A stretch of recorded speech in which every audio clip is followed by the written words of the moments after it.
समय में इतना तो याद है मुझको, फिर उसके बाद चिरागों में रोशनी न रही। मैं बड़े ही अदब व एहतराम के साथ इस इजलास के सबसे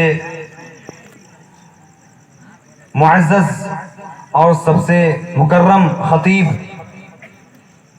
जिनसे आप हजरात बखूबी वाकिफ़ हैं और जिनको सुनने के लिए दूर दराज से बहुत सारे लोग तशरीफ़ लाए हैं, मैं उनका तारुफ किस अंदाज से कराऊं, ये मैं खुद नहीं कर पा रहा।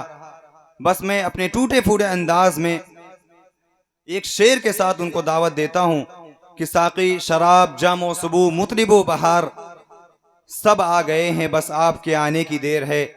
मैं फजलत शेख जनाब मोहम्मद जर्जीस साहब हफिज़हुल्लाह व तवल्ला से बड़े ही अदब व एहतराम के साथ दरख्वास्त करता हूँ कि शेख माइक पर तशरीफ़ लाएँ और सामईन को अपने खुतबे से और अपने तकरीर से मुस्तफ़ीद फरमाए। माइक पर फजलत शेख जनाब मोहम्मद जर्जीस साहब सराजी व इटावी हफिज़हुल्लाह व तवल्ला। अस्सलामु अलैकुम वरहमतुल्लाहि वबरकातुहू।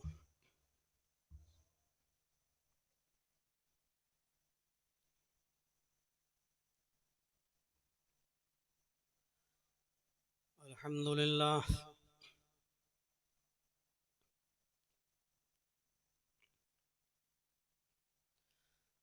अल्हम्दुलिल्लाहि नहमदुहु व नस्तईनुहु व नस्तगफिरुह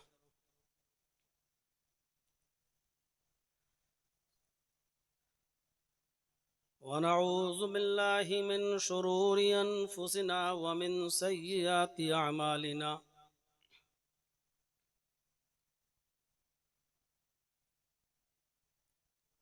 मन यहदिहिल्लाहु फला मुज़िल्ल लहु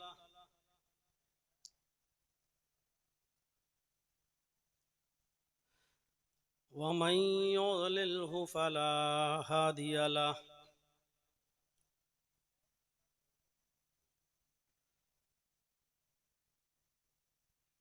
व अशहदु अल्ला इलाहा इल्लल्लाहु वहदहु ला शरीक लहु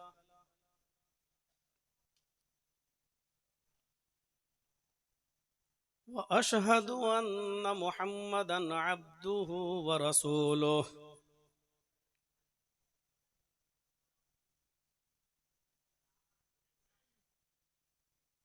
अम्मा बाद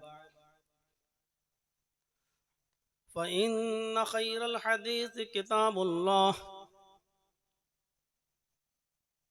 व खैरल हदी हदी मुहम्मदिन सल्लल्लाहु अलैहि वसल्लम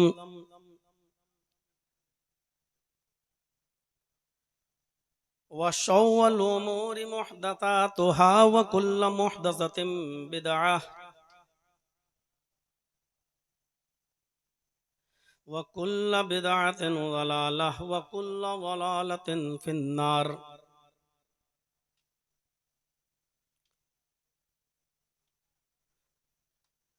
अऊज़ु बिल्लाहि मिनश शैतानिर रजीम। बिस्मिल्लाहिर रहमानिर रहीम।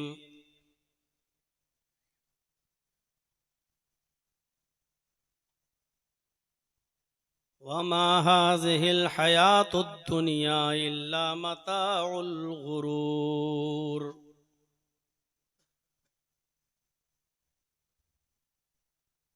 रब्बिश रह ली सदरी व यस्सिर ली अमरी वहलुल उक़दतम मिन लिसानी यफ़क़हू क़ौली।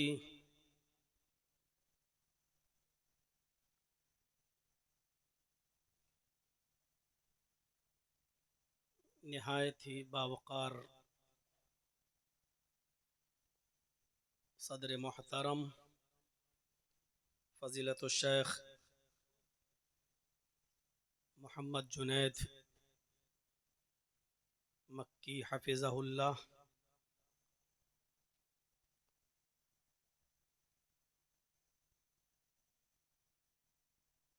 फ़ाज़िल दोस्त फ़ज़ीलतुश शेख डॉक्टर अब्दुल गफ़्फ़ार सलफ़ी हफ़िज़हुल्लाह नहायत ही मुअक्कर और मोहतरम नाज़िम इजलास साहब, स्टेज पर बैठे हुए इलाके के मुअक्कर उलमाए किराम, बेनीपुर, बनारस और उसके अतराफ़ व अकनाफ से क़ुर्ब व जवार से तशरीफ़ लाए हुए मुअज़्ज़ज़ सामईन हज़रात, पर्दा नशीन इस्लामी ख़वातीन, माँ और बहनों, कौमों मिल्लत के लायक़वर नौजवानों, मुस्तक़बिल के होनहार अज़ीज़ बच्चों, मुझे सही से याद नहीं कि बेनीपुर की इस सरज़मीन पर मैं कब आया था, लेकिन इतना याद है कि मैं यहाँ प्रोग्राम कर चुका हूँ। पेशरू ख़तीब से आपने नबी अकरम सल्लल्लाहु अलैहि वसल्लम की घरेलू ज़िंदगी के मौजू पर बहुत ही पुरमग़ज़ और नहायत ही खूबसूरत तकरीर समाअत फरमाई है। अल्लाह तबारक व तआला हमें अमल करने की तौफ़ीक़ अता फ़रमाए। लिस्ट में मेरा भी नाम है। जिस बात का अंदाज़ा था कि इस वक्त टाइम मिलेगा, मैं उसमें गलत नहीं, और जो सोच रहा था वही टाइम हमको मिला भी। इश्तिहार में मेरा मौजू आपने देखा होगा, लेकिन चूंकि मैं उस मौजू पर कई मरतबा बोल चुका हूँ, इसलिए मुझे इस बात की फ़िक्र हुई कि नबी अकरम सल्लल्लाहु अलैहि वसल्लम की मक्की ज़िंदगी और वो भी मुश्किल हालात से भरी हुई ज़िंदगी के मौजू पर कई मरतबा मेरे ख़िताब कई जगहों पर हो चुके हैं, इसलिए मुझे थोड़ा सा मौजू चेंज करना चाहिए।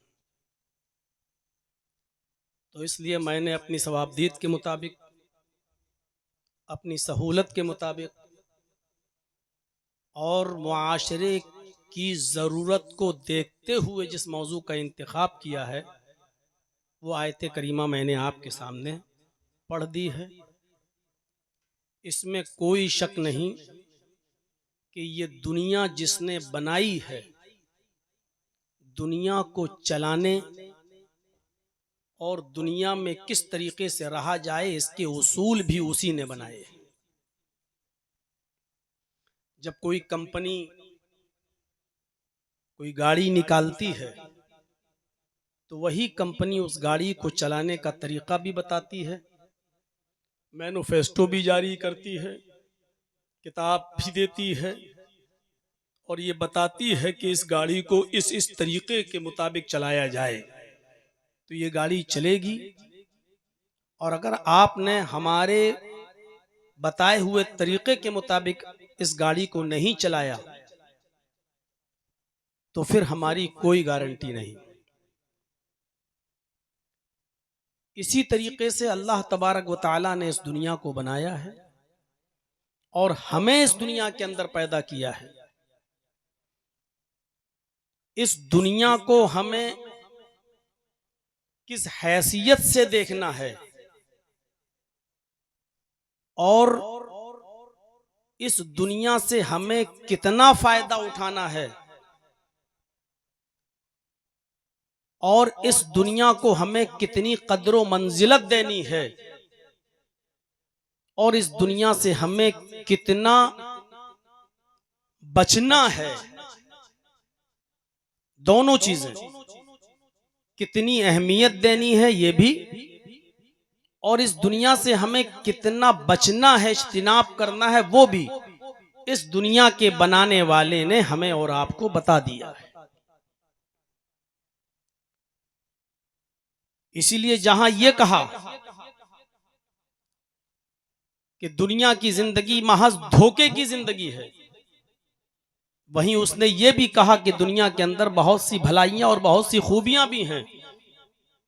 इसलिए दुनिया के अंदर रहो तो उन भलाइयों और खूबियों को हासिल भी करो और उसकी दुआ भी मांगो अल्लाह तबारक व तआला से। जो आयत मैंने आपके सामने पढ़ी है, उस आयत के अंदर अल्लाह तबारक व तआला ने फरमाया, देखिए पहले एक जहन बनाया हमारा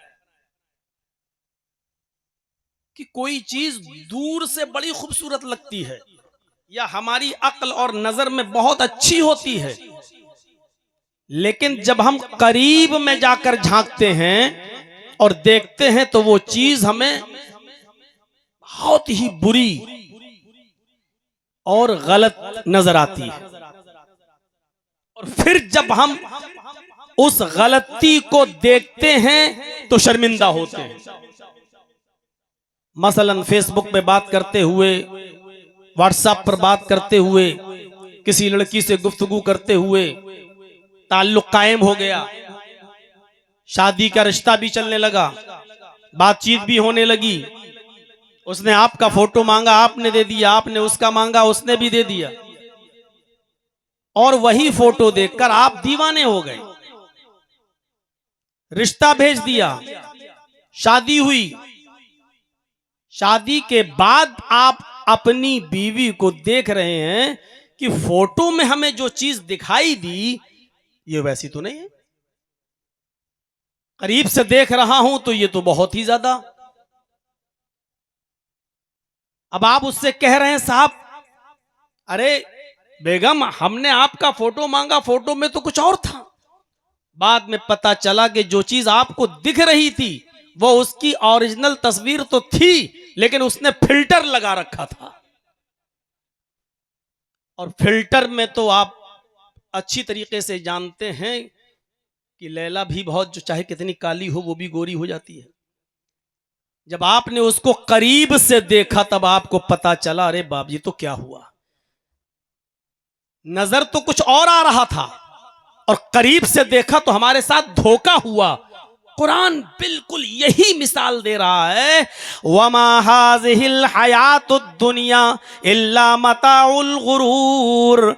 दुनिया की जिंदगी तो महज धोखे की जिंदगी है।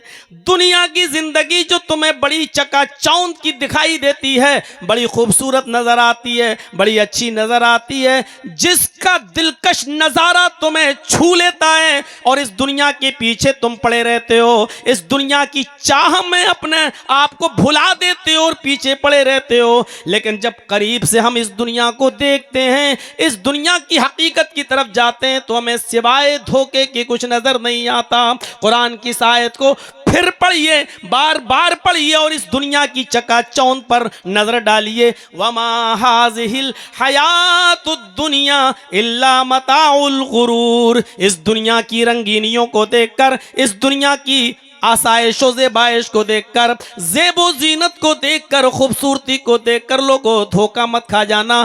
तुम्हारे लिए मैं आगाह कर रहा हूं, दुनिया की जिंदगी महज धोखे की जिंदगी है। अब आप जहन बनाएंगे हैं, कुरान कह रहा है दुनिया की जिंदगी धोखे की जिंदगी है, तो कुरान तो झूठा नहीं हो सकता है।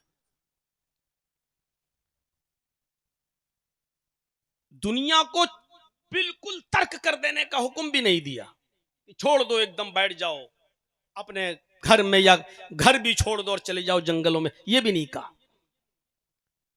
एक जहन बना दिया है इंसान का, देखो जो दूर से तुम्हें दिखाई दे रही है हकीकत में ये वो है नहीं।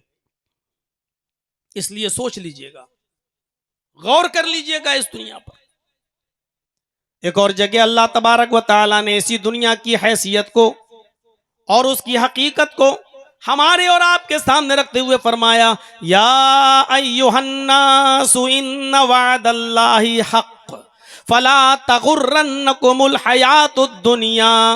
वला यगुर्रन्नकुम बिल्लाहिल गरूर। हाय सारी दुनिया के इंसानों, या मुसलमानों को नहीं कहा, या अय्युहन्नास, हाय सारी दुनिया के लोगों, आए सारी दुनिया के इंसानों, इन्ना वादल्लाही हक, अल्लाह का वादा बिल्कुल बरहक है। अल्लाह के वादे में कोई कमी नजर नहीं आएगी। अल्लाह के वादे में तुम्हें कोई कदूरत, कोई झूठ, कोल फरेब नजर नहीं आएगा। इन्ना वादल्लाही हक, अल्लाह का वादा बिल्कुल बरहक है, सच्चा है।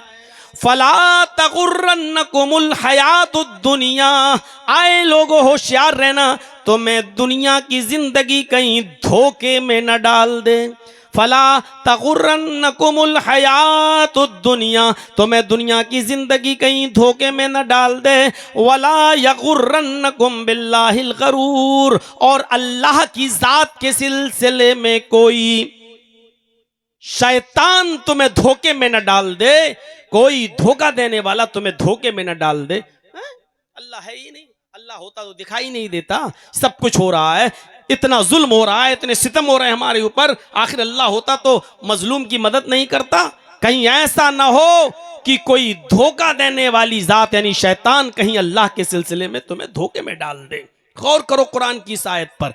पहले सारी दुनिया के इंसानों से कहा कि अल्लाह का वादा बरहक है, और अल्लाह से ज्यादा सच्चा कौन हो सकता है? अल्लाह का वादा बरहक है। उसके बाद आगाह कर दिया, फला तगुर्रन्नकुमुल हयातुद दुनिया, दुनिया की जिंदगी को जो तुम देख रहे हो और जिसके पीछे तुम पड़े हो, जो बहुत खूबसूरत तुम्हें नजर आ रही है, इसकी खूबसूरती, इसके हुस्न जमाल तुम्हें कहीं धोखे में न डाल दे, इसका ज़ेबो ज़ीनत तुम्हें धोखे में न डाल दे। एक तो यह है कि इस दुनिया को देखकर तुम धोखे में आ जाओ, और फिर अगर धोखे में आ गए तो कहीं ऐसा ना हो कि फिर अल्लाह की जात के सिलसिले में ही कोई तुमको धोखे में डाल दे। शैतान तो हर वक्त पीछे पड़ा हुआ है, वही है जो अल्लाह की जात के सिलसिले में तुम्हें धोखे में डाल सकता है। तो दूर से जो चीज नजर आए वो हर चमकती हुई चीज सोना नहीं होती है। आप बंबई जाते होंगे, गए होंगे, दूर से बॉम्बे के समुद्र पर नजर डालिएगा तो बंबई के समुद्र के इर्द गिर्द जो रेत और बालू पड़ी होती है, दूर से देखेंगे तो वो भी पानी नजर आती है। पानी, वो बालू भी आपको पानी, आप दूर से देखेंगे तो वो भी आपको समंदर का एक हिस्सा नजर आएगा। जब आप करीब जाएंगे तब पता चलता है अरे ये तो बालू है, पानी नहीं है। जितना आप करीब जाते जा रहे हैं वो बालू नजर आती जा रही है। तो मेरे भाइयों, जिस तरीके से आपको दूर से जो चीज पानी दिखाई दे रही है, करीब जाने के बाद आपको पता चला कि मेरी नजरें धोखा खा गईं, ये पानी नहीं था, ये तो बालू है, ये तो रेत है। इसी तरीके से दुनिया की जिंदगी इंसान को धोखे में न डाल दे, और दुनिया की चमक, दमक, रौनक और इसका हुस्न जमाल इंसान को कहीं धोखे में न डाल दे। जब इसकी हकीकत आप तलाश करोगे तो इस दुनिया से आप नफरत करने लगोगे। हैं, ये चीज अरे ऐसी है, ये है दुनिया की हकीकत। और एक जगह तो अल्लाह तबारक व तआला ने दुनिया की जिंदगी को महज खेल और तमाशा कहा है। वमल हयातुद दुनिया इल्ला लइब व लहव, दुनिया की जिंदगी तो महज खेल है, लहू व लइब है। खेल क्या है? हमसे ज्यादा तो आप अच्छी तरीके से खेल के बारे में जानते हैं। देखा 2020 खेल, T20 बस देखा और थोड़ी देर चला, फाइनल हुआ और खत्म। आप अपने घर जिस तरीके से इस खेल को दवाम नहीं है, थोड़ी देर हुआ और खत्म। आप अपने घर, खेलने वाले अपने घर, जिस तरीके से इस खेल को दवाम नहीं है, उसी तरीके से दुनिया को भी दवाम नहीं है, दुनिया को भी हमेशगी नहीं है। इस दुनिया में आए हो तो जाना ही पड़ेगा। इसलिए फरमाया दुनिया की जिंदगी तो महज खेल और तमाशा है। जिस तरीके से कोई मदारी आता है और उसने अपने बंदर को नचाया या कोई खेल दिखाया और थोड़ी देर के बाद कटोरा लेकर या गमछा लेकर आपके पास आया, 2, 4, 5 रुपए की भीख आपसे मांगी, तमाशा देखा आपने, तमाशा बीन, तमाशा देखने वाला और तमाशा दिखाने वाला दोनों अपने अपने घर गए। जिस तरीके से इस तमाशे को कोई दवाम नहीं है, खेल को कोई दवाम नहीं है, उसी तरीके से इस दुनिया को भी दवाम नहीं है। आप आए हो तो जाना है। मौलवी जर्जीस अगर 5 साल पहले बेनीपुर की सरजमीन पर आया था और आज बेनीपुर की सरजमीन पर आया है, तो मौलवी जर्जीस की ये जिंदगी ये बतला रही है कि मौलवी जर्जीस 5 साल अपनी जिंदगी कम कर चुका है और आप भी 5 साल अपनी दुनिया को पीछे छोड़ चुके हो। आपकी दुनिया और आपकी जिंदगी आपको 5 साल पीठ दिखाकर आपको दिखाकर भाग चुकी है। आप उतना ही आखिरत के करीब हो चुके हो, आप उतना ही अपनी कब्र के करीब हो चुके हो। इस दुनिया को दवाम नहीं है, इस दुनिया को हमेशगी नहीं है, इस दुनिया को ये हमेशगी मिल ही नहीं सकती है, क्योंकि खालिक के कायनात ने इस दुनिया को हमेशा के लिए बनाया ही नहीं है। हाँ, उसने इस दुनिया को बनाया है और हमें इस दुनिया के अंदर पैदा किया है। तो दुनिया से कुछ फायदा हासिल करने की तालीम भी दी, तरगीब भी दिलाई, उभारा भी, और यह भी फरमाया कि दुनिया को तर्क करके एक कोने में बैठकर कौम की रोटियों के टुकड़ों पे मत पलना, मोहल्ले वालों की रोटियों के टुकड़ों पर मत पलना। दुनिया में आए हो तो मेहनत भी करना, मजदूरी भी करना, ये हक है तुम्हारा। फ़इज़ा क़ुज़ियतिस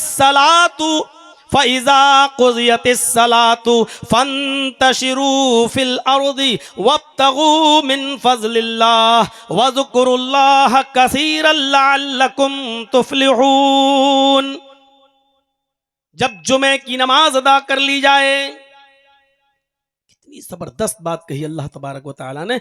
जब जुमे की नमाज पढ़ ली जाए, तुमने अपना कारोबार छोड़ा, अजान की आवाज आई उससे पहले ही तुम मस्जिद के अंदर दाखिल हो गए, सुनन पढ़ी, नवाफिल अदा किए, दरूद शरीफ पढ़ा, इमाम के साथ खुतबा सुना और इमाम की इक्तिदा में नमाज अदा कर ली। अब नमाज पढ़ ली है, अब फजूल क्यों बैठे हुए हो मस्जिद में? जब नमाज अदा कर ली तो मस्जिद छोड़ो, नमाज पढ़ ली तो आप क्यों बैठे हो यहाँ?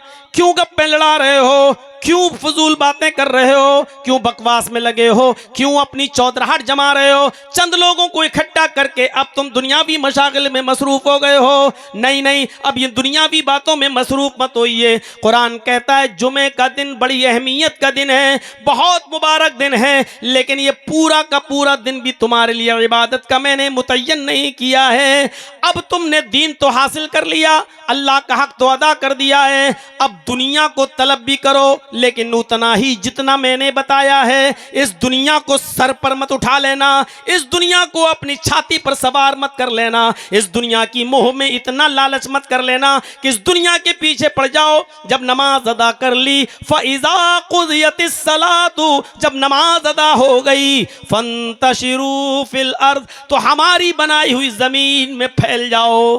कानून भी उसी ने बनाया, दुनिया भी उसी ने बनाई, जमीन भी उसी ने बनाई, जमीन में अनाज भी उसी ने पैदा किया, उसने हमें और आपको भी इसी दुनिया में पैदा किया। वही उसूल बता रहा है कि आए मेरे बंदो, जब तुमने नमाज अदा कर ली, मेरी इबादत कर ली, अब दूसरे उसूल पर वो भी मैं ही बना रहा हूं, और वो उसूल यह है कि अब तुम मस्जिद छोड़ो, फंतशिरू फिल अर्ज़, अब तुम मेरी पैदा की हुई जमीन में फैल जाओ, मेरी पैदा की हुई जमीन में मुंतशिर हो जाओ। जहां तक हमारी जमीन फैली हुई है और जहां तक तुम जा सकते हो तगोदो कर सकते हो, मेहनत व मजदूरी कर सकते हो, करो। फंतशिरू फिल अर्ज़, मेरी जमीन में फैल जाओ।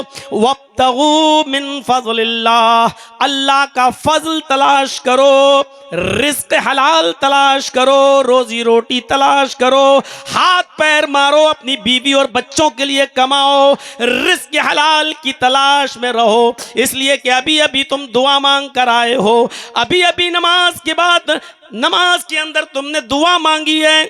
हाँ, दोनों सजदों के बीच में आपने रब्बिग़फिरली पढ़ा है, या आपने अल्लाहुम्मग़फिरली पढ़ा है, वरहमनी पढ़ा है, वहदनी पढ़ा है, और आपने वआफ़िनी पढ़ा है। उसके बाद वरज़ुक़नी, रिज़्क़ की भी दुआ मांगी है, इबादत कर ली। अब रिज़्क़ हलाल की तलाश में तुम ज़मीन के ऊपर फैल जाओ, और हमने जो रिज़्क़ उतारा है, जो रोज़ी उतारी है, उसको तलाश करो। रोजी भी तलाश करो। वज़कुरुल्लाह कसीरा, और रोजी के साथ साथ अल्लाह को बहुत ज्यादा याद किया करो। लअल्लकुम तुफलिहून, ताकि तुम कामयाब हो जाओ। जब अल्लाह का जिक्र भी करोगे, रिस्क हलाल भी तलाश करोगे, अल्लाह की इबादत भी करोगे, रोजी रोटी भी कमाओगे, मेहनत भी करोगे और जरूरत के मुताबिक इस दुनिया को हासिल भी करोगे, तभी लअल्लकुम तुफलिहून, तभी कामयाबी तुम्हारी कदम बोसी करेगी, तुम्हें चूमेगी, तुम्हारे कदमों पे गिरेगी। कामयाबी के लिए दोनों चीजें जरूरी हैं, अल्लाह की इबादत भी, अल्लाह का जिक्र भी, और मेहनत और मजदूरी भी, ये दोनों चीजें जरूरी हैं। तो मेरे प्यारे साथियों, यहां हम और आप नजर डालें कि किस तरीके से सीमा बांधा है अल्लाह तबारक व तआला ने। अभी तो कुरान की आयतें चल रही हैं, अभी थोड़ी देर के बाद अब हम अहदीस की तरफ भी आएंगे कि अल्लाह के रसूल सल्लल्लाहु अलैहि वसल्लम ने क्या बताया। क्या नबी अकरम दुनिया से नफरत करते थे? नहीं, लेकिन दुनिया को सर पर भी नहीं बिठाया करते थे। आएंगी अभी मिसालें आपके सामने। क्या सहाबा किराम दुनिया से कतई ताल्लुक होकर किसी जंगल में चले गए थे अपनी बीवी बच्चों को छोड़कर? नहीं, वो इबादत भी करते थे, नमाजें भी पढ़ते थे और अपने बीवी और बच्चों के लिए कमाया भी करते थे। वो दुनिया को हासिल भी किया करते थे, लेकिन दुनिया को वो सर पर नहीं बिठाया करते थे। इसीलिए फरमाया रिस्क भी तलाश करो, और यही वो भलाइयां हैं जो दुनिया के अंदर हमने पैदा की, हमने उतारी हैं।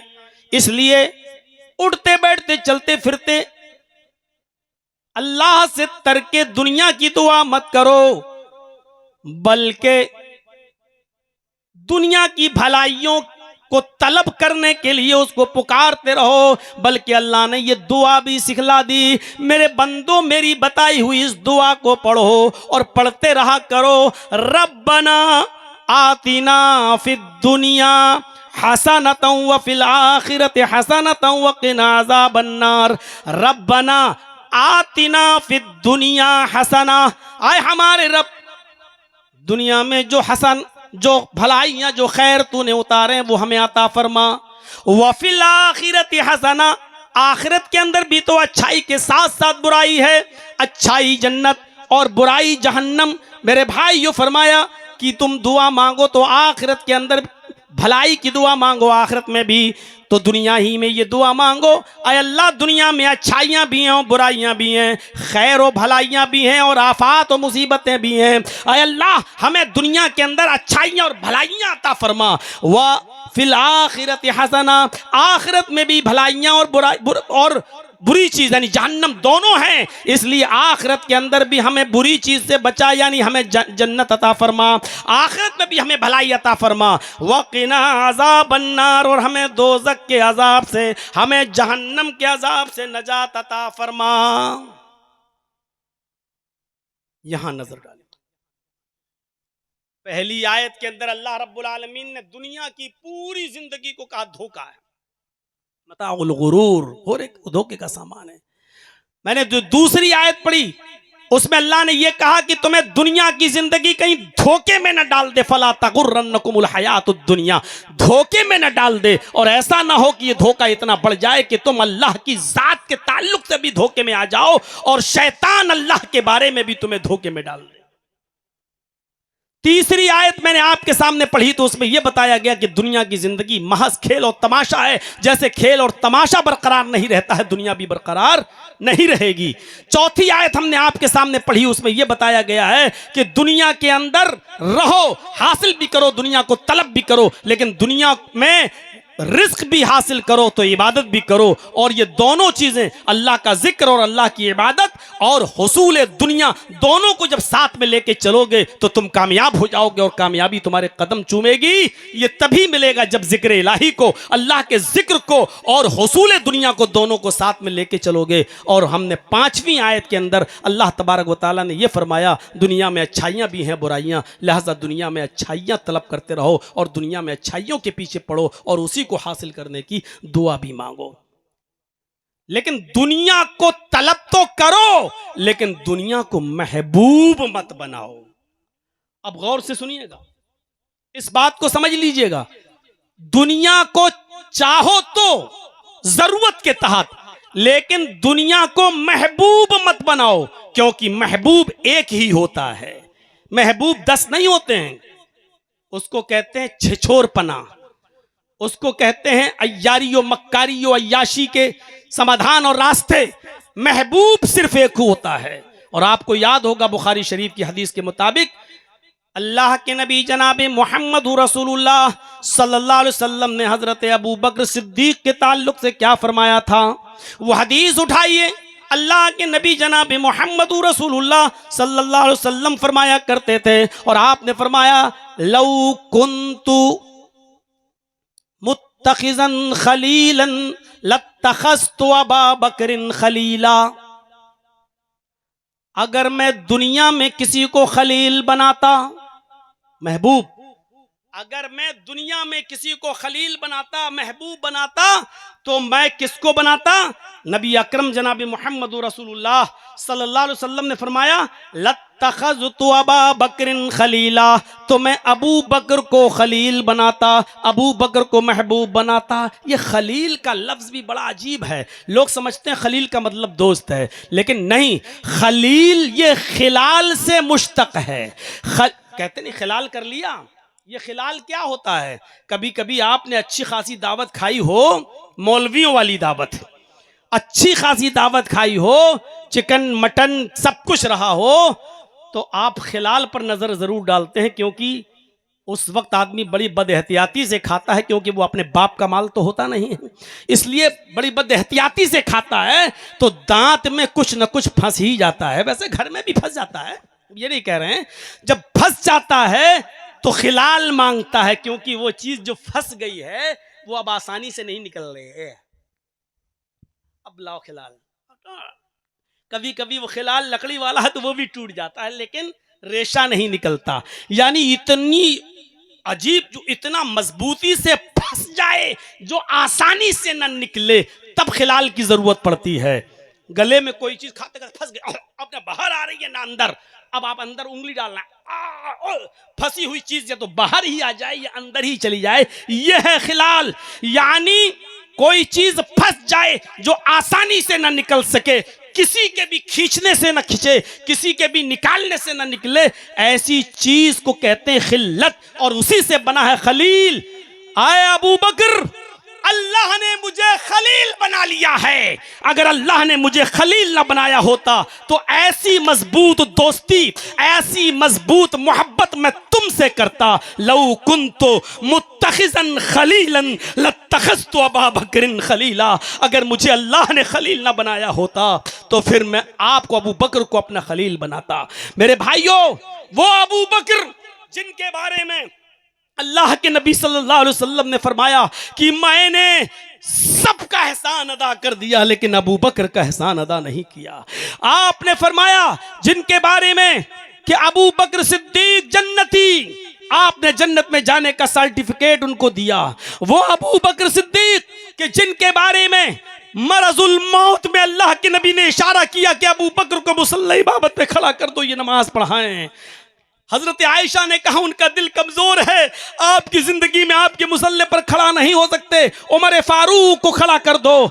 तो हजरत मोहम्मद रसूलुल्लाह की जबान से निकला अब अल्लाहु व रसूलुहु, अल्लाह ने भी इनकार कर दिया और उसका रसूल भी इनकार कर रहा है। मेरी जिंदगी में, मेरी हयात में अगर मेरे मुसल्ले पर कोई खड़ा हो सकता है तो वो सिर्फ हजरत अबू बकर खड़े हो सकते हैं।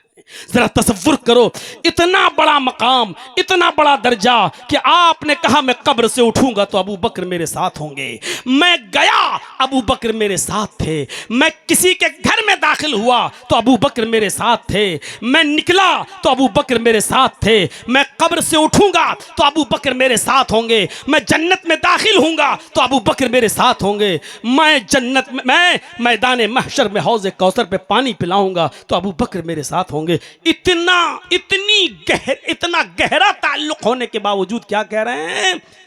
महबूब सिर्फ अल्लाह ही है। अगर मुझे अल्लाह ने महबूब ना बनाया होता, अल्लाह ने खलील ना बनाया होता तो मैं अय अबू बकर तुमको खलील बनाता। यानी महबूब एक ही होता है जो अल्लाह मुझे बना चुका है, मैं अल्लाह को बना चुका हूँ, इसलिए अब दूसरे का सवाल ही नहीं होता। बस यही मामला दुनिया का भी है। दुनिया को चाहो, और दुनिया और आखिरत ये दो ही चीजें हैं। अब इसमें एक चीज को आपको महबूब बनाना है। अब आप दुनिया को महबूब बनाएंगे या आखिरत को?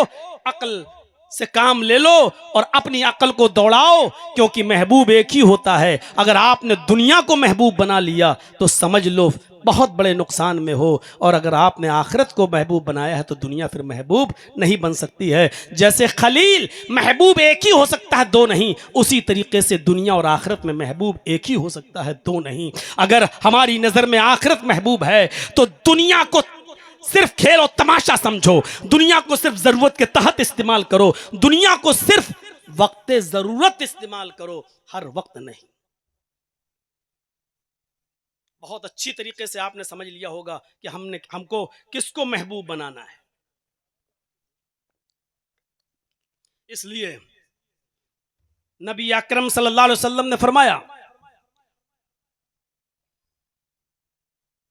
मुसलमानों के लिए, मोमिनों के लिए, और लफ्ज मोमिन मौजूद है उस हदीस के अंदर, मुस्लिम शरीफ की हदीस है वो, इसी दुनिया के ताल्लुक से फरमाया, अद-दुनिया सिजनुल मुमिन व जन्नतुल काफिर। दो लफ्ज और इसमें सब कुछ कह दिया। अद-दुनिया सिजनुल मोमिन, मोमिन के लिए दुनिया कैद खाना है, जेल खाना, कैद खाना। जो लोग जेलों का सफर और दौरा कर चुके हैं उनको अच्छी तरीके से मालूम है, हम भी उनमें शामिल हैं। दुनिया सिजनुल मोमिन, इस हदीस का सही माना वही समझ सकता है जिसने जेल की सऊबतें और दुश्वारियां परेशान की। वो समझ सकता है कि इस दुनिया को अल्लाह के रसूल क्या कहना चाह रहे हैं। अद-दुनिया सिजनुल मोमिन,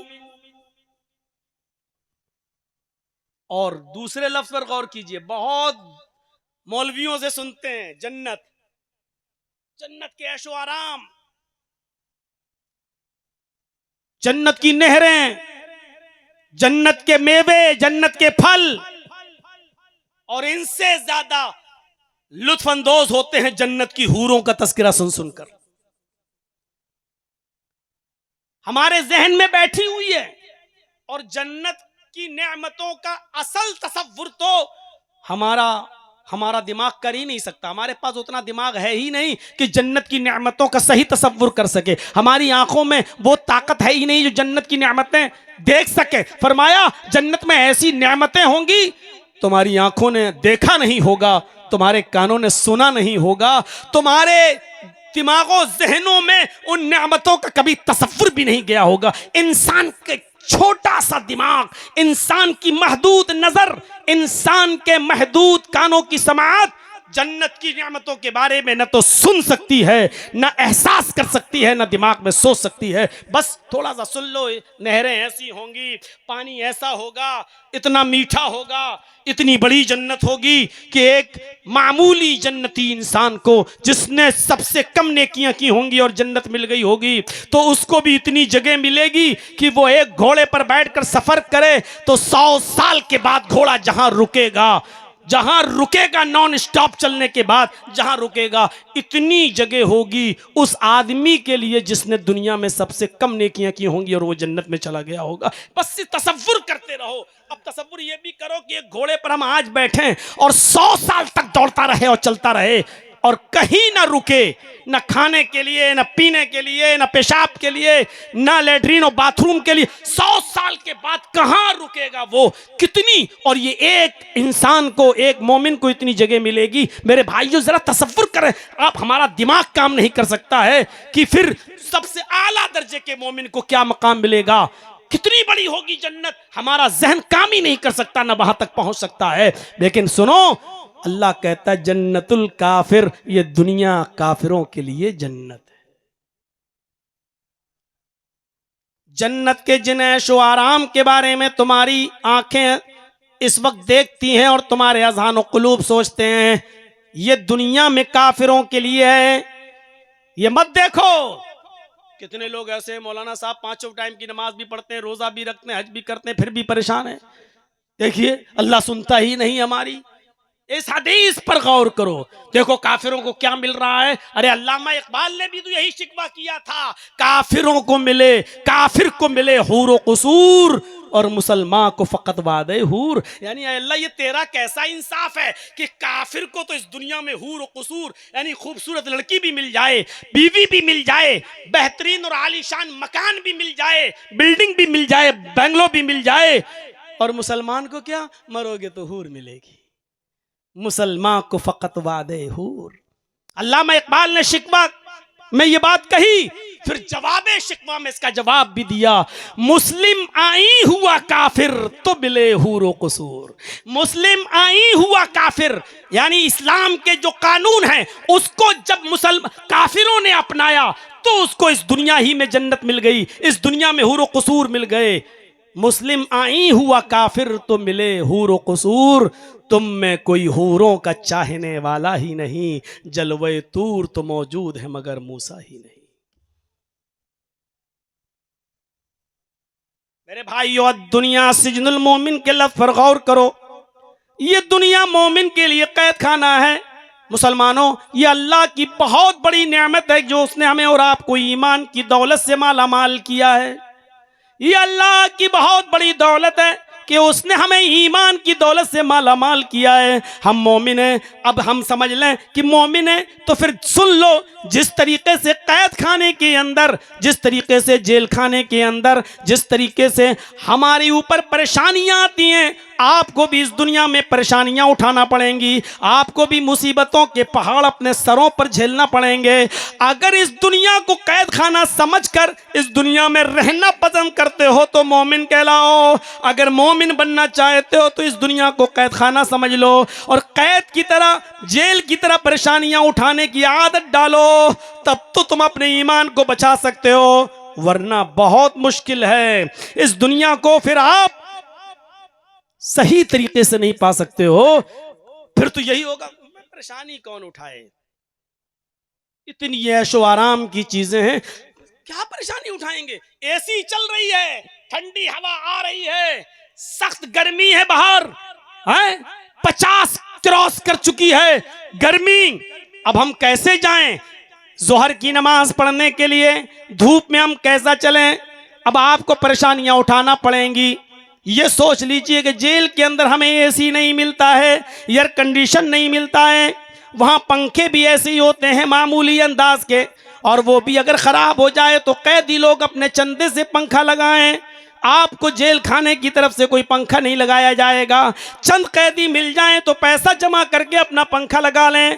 अब बाहर में एसी में रहते थे, लेकिन जेल में अब तुम्हें कैद खाने के अंदर हो। अब एसी का तसव्वुर मत करो, यहाँ अजान की आवाज़ आ रही है, सख्त गर्मी पड़ रही है, एसी की ठंडी हवाओं में लेटे हुए हो, आवाज़ आती है हय्या अलस सलाह। अगर ईमान तुम्हारे अंदर है तो इस जिंदगी को और इस दुनिया को कैद खाना तसव्वुर कर लो। थोड़ी देर के लिए एसी की ठंडी हवा को छोड़ो, अपने सर पे गमछा बांधो, सख्त लूओ लपट के अंदर तुम निकलो, चंद कदम मस्जिद की तरफ बढ़ो। हर कदम पर अल्लाह रब्बुल आलमीन एक नेकी देगा, हर कदम पर तुम्हारे गुनाह को माफ भी करता जाएगा। मेरे भाइयों, अब कैद खाना तसव्वुर करते हुए परेशानियां उठाकर तुम मस्जिद की तरफ आओ। ये दुनिया मोमिन के लिए ऐसे ही कैद खाना है। अगर मोमिन ने इस दुनिया को इस तरीके का कैद खाना नहीं समझा तो फिर समझ लो कि वो मोमिन नहीं है, उसके अंदर ईमान की रमक चमक बाकी नहीं रह गई है। फजर की अजान हो रही है, सख्त ठंडी रात है,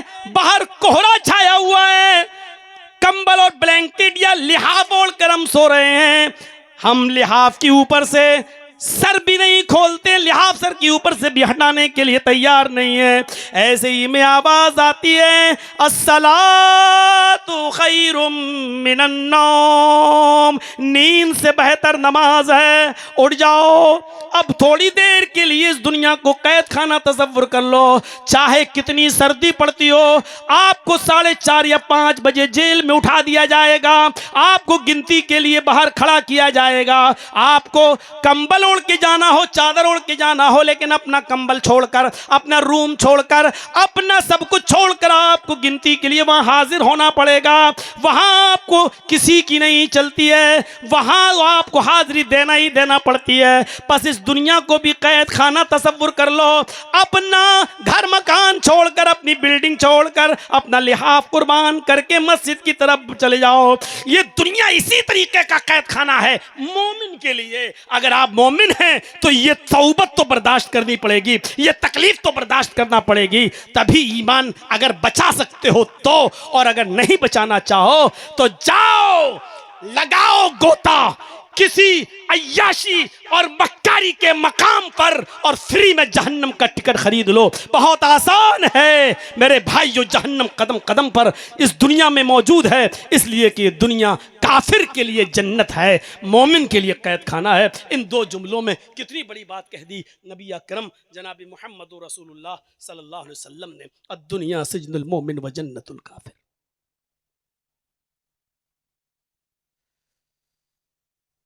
दो चीजों के बारे में बताया जो बड़ी कमजोर है। बुखारी शरीफ की हदीस है ये, नबी अकरम सल्लल्लाहु अलैहि वसल्लम ने फरमाया, गौर कीजिएगा, यहरमु बुनु आदम व यशिब्बु मिन हुस्नतान, आदमी बूढ़ा होता जाता है और उसकी दो ख्वाहिशें जवान होती जाती। जितना आदमी की उम्र बढ़ती जाएगी, बूढ़ा होता जाएगा, उसकी दो चीजें, दो ख्वाहिशें जवान होती जाएंगी, दो ख्वाहिशें उसकी जवान होंगी। और अल्लाह के नबी उन दो ख्वाहिशों को बताते हैं, बुखारी की रिवायत, दो ख्वाहिशें उसकी जवान होती जाएंगी। वो क्या है? पहली चीज, यहरमु इब्नु आदम, आदमी बूढ़ा, जितनी उसकी उम्र बढ़ती जाएगी वो बूढ़ा होता जाएगा, इसमें क्या शक है। और बूढ़ा होने का मतलब समझ रहे हो? जर्जी साहब 5 साल के बाद अगर आपके इलाके में आए हैं तो 5 साल जवानी पीछे चली गई और 5 साल बुढ़ापा आगे आ गया।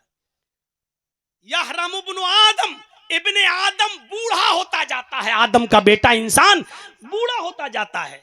एक दिन गया और करीब हो गए बुढ़ापे के, एक दिन और फिर करीब हो गए बुढ़ापे के, एक दिन फिर करीब हो गए बुढ़ापे के, और जवानी उतनी चली जा रही है।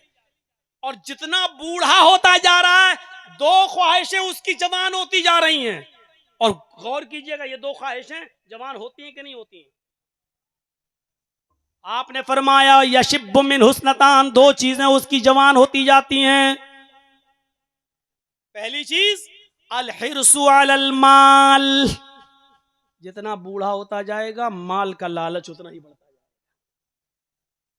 हम ऐसे बूढ़ों को जानते हैं जिन्होंने कहा आखिरी तो बेटा रह गया, हम वहां शादी करेंगे जहां हमें 4 व्हीलर मिलेगी, जहां हमें 15-20 लाख रुपए भी मिलेगा, मेरा आखिरी बेटा।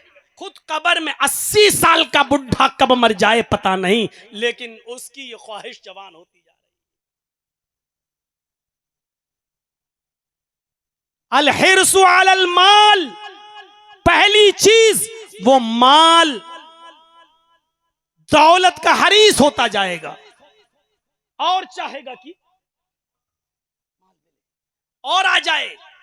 और इसको अल्लाह के नबी सल्लल्लाहु अलैहि वसल्लम ने एक दूसरे अंदाज से भी फरमाया, लौ कान इब्नु आदम वादियान, लौ कान इब्न आदम वादियान मिन मालिन, अगर इब्न आदम के पास मालो दौलत के भरे हुए 2 गोदाम भी हों, 2 जंगल भी हों, 2 कमरे भी हों, 2 वादियां पहाड़ के दो पहाड़ों के बीच में जो जगह खाली होती है इसको वादी कहा जाता है। दो वादियां यानी 4 पहाड़ों के बीच में जो 2 वादियां हैं, अगर इंसान के पास, आदम के पास इतना माल भी हो जाए, लौकान अल इब्न आदम वादियान, 2 वादी भर के माल भी हो जाए तब भी पेट नहीं भरेगा। काश तीसरा और होता। अडानी अंबानी का पेट भर गया? नहीं भरा।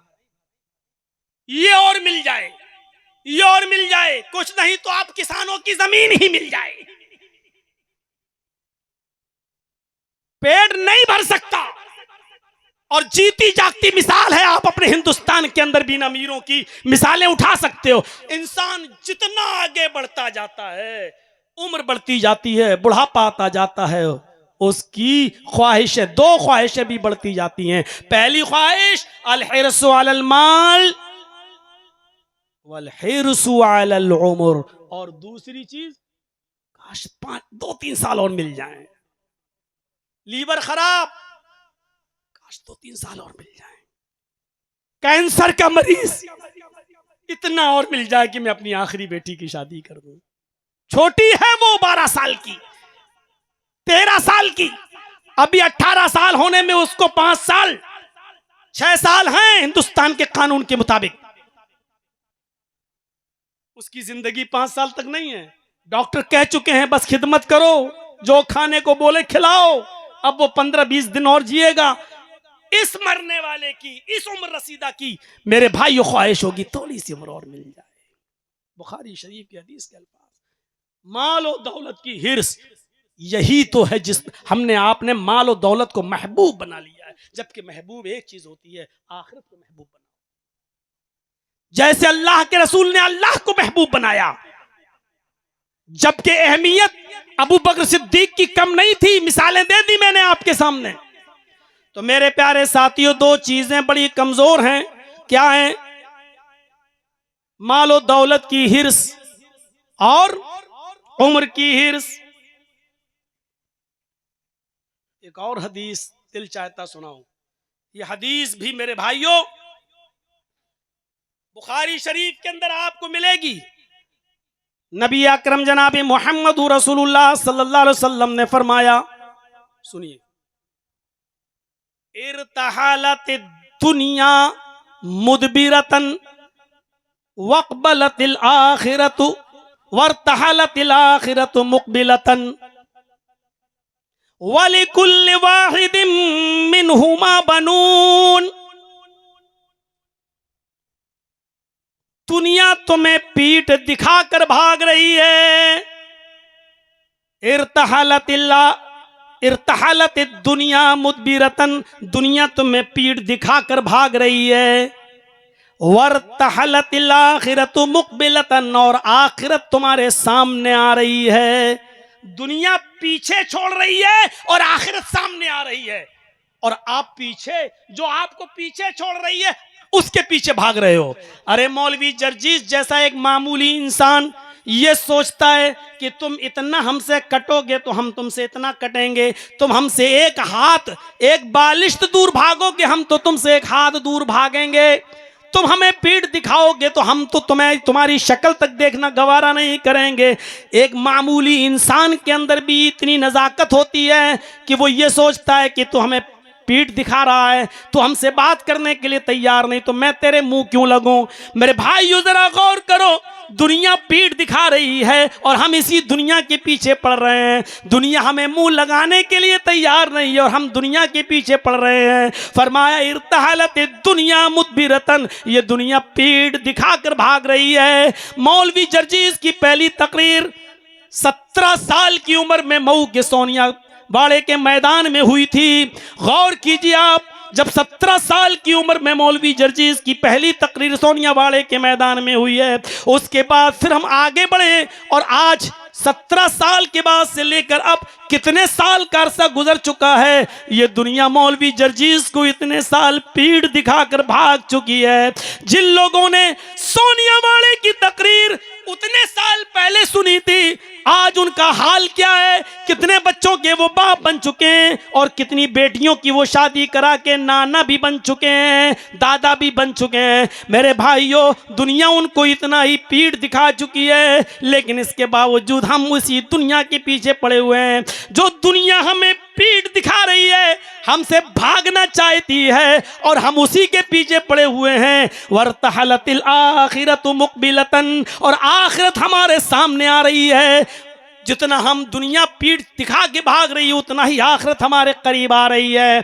यानी आज अगर मैं 45 साल की उम्र का हूं तो इसका मतलब ये हुआ है कि अब अपनी जिंदगी के 45 साल मैं कम कर चुका हूं और आखिरत अब हमारे उतने ही करीब है। अल्लाह के नबी ने फरमाया, जिस इंसान की मौत आ गई, जो कब्र में दाखिल हो गया, समझ लो उसकी कयामत शुरू हो गई। अब आप अंदाजा लगा सकते हैं कि मरने के बाद गोया कि आखिरत का सफर शुरू हो गया है। तो आखिरत हमारे करीब है, और जो चीज हमारे करीब है हम उसको नहीं देख रहे हैं, और जो चीज पीठ दिखाकर भाग रही है, पीछे की तरफ हमसे पीछा छुड़ा के जा रही है, और हम उसी के दीवाने बने हुए हैं। इसीलिए अल्लाह के नबी ने फरमाया, फिर से सुनो, इर्तहलतिद दुनिया मुदबिरतन, दुनिया तुम्हें पीठ दिखाकर भाग रही है। वर्तहलतिल आखिरतु मुक़बिलतन, और आखिरत तुम्हारे सामने सीना तान करा रही है।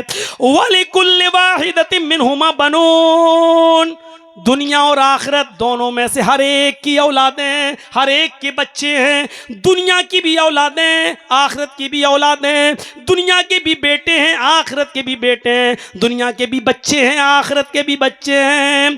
कूनू मिन अबनाइल आखिरा वला तकूनू मिन अबनाइद दुनिया। अल्लाह के नबी फरमाते हैं, लोगो आखिरत के बेटे बनो, दुनिया की औलाद मत बनो।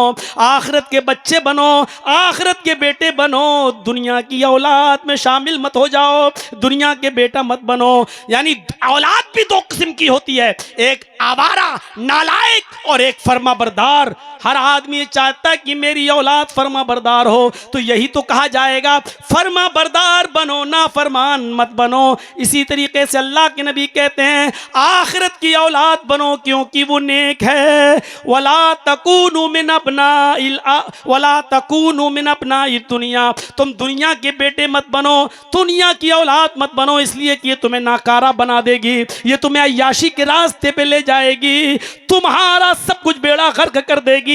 क्या बेहतरीन मिसाल देकर जनाबे मोहम्मद रसूलुल्लाह सल्लल्लाहु अलैहि वसल्लम ने हमें और आपको समझाया है। हम गौर करें दुनिया की जिंदगी की मिसाल पर। अभी बताता हूं कि कितनी दुनिया चाहिए हमें, दुनिया की मिसाल क्या है। मिसाल सुनेंगे तो सोचने पर मजबूर होंगे कि आप की बात तो सही है। हर आदमी कहेगा कि हाँ मिसाल। मेरे भाइयों, आप आगे तो आइए, चलते तो जाइए, पहले थोड़ी सी हदीस तो सुन लीजिए एक दो। और दो अजीम फितनों से भी मोहम्मद रसूलुल्लाह ने हमें रोका है। दो अजीम फितनों से भी अल्लाह के नबी ने हमें मना किया है। उन अजीम फितनों में दुनिया भी एक अजीम फितना है। मुस्लिम शरीफ की रिवायत, अल्लाह के नबी फरमाते हैं कि न दुनिया हुल्वतुन खज़रतुन व अन्नल्लाह मुस्तखलिफुकुम फीहा। क्या बेहतरीन मिसाल दी है। लोगों, ये दुनिया बड़ी मीठी है, लगती है मीठी। अभी देख लीजिए, हमारे लखनऊ में टाकीज में फिल्म हॉल पर एक फिल्म लगी थी चंद दिनों के लिए, स्त्री, ऐसी नाम है उसका, स्त्री है, स्त्री 2। मुसलमानों टोपी वाले लोग, जिनसे हमारे दुआ सलाम, उठना बैठना जिनके साथ, ऐसे बेगैरत लोगों तक ने उस फिल्म को नहीं छोड़ा वहां जाके। और एक गाने के चक्कर में, बस एक गाना सुनने के चक्कर में उन्होंने, ऐसे ऐसे लोग थे कि जो 20-20 लोगों को ले गए। मैं टिकट दे रहा हूं, चलिए। कितनी अच्छी लगती है दुनिया, दूर से कितनी मीठी नजर आती है ये दुनिया। इन्न दुनिया हुल्वतुन खज़रतुन, ये दुनिया मीठी है। खज़रतुन, सरसब्ज़ो शादाब है, हरी भरी नजर। व अन्नल्लाह मुस्तखलिफुकुम फीहा, और अल्लाह ने तुम्हें इस दुनिया में अपना जानशीन बनाया, अपना खलीफा बनाया। तुमको इस दुनिया में अल्लाह ने अपना जानशीन बनाया है, अपना खलीफा बनाया है। वही अल्लाह इस दुनिया में हमें अपना खलीफा बनाने के बाद कहता है दुनिया बड़ी मीठी है, बड़ी हरी भरी है, लेकिन लोगों दुनिया के अंदर ये दो चीजें बड़ी खराब हैं। खुद तो एक बजाते खुद ये दुनिया, आपने फरमाया फत्तकुद दुनिया, और दूसरी चीज आपने फरमाया जो बहुत बड़ा फितना है तुम्हारे लिए, जो तुम्हारी तबाही और बर्बादी का सबब बन सकता है, वो दूसरा फितना क्या है? औरत का। इसलिए आपने फरमाया वत्तकुन निसा, फत्तकुद दुनिया वत्तकुन निसा, इन्न दुनिया हुल्वतुन खज़िरतुन व अन्नल्लाह मुस्तखलिफुकुम फीहा फयंजुरु कैफ तअमलून। अल्लाह तुम्हें इस दुनिया में अपना खलीफा बनाता है ताकि देखे कि कौन अच्छा अमल करता है, कौन कैसा अमल करता है। फत्तकुद दुनिया वत्तकुन निसा, आए लोगों दुनिया से बचे रहना, आए लोगों दुनिया से इज्तिनाब करना। वत्तकुन निसा, और औरतों से बचना।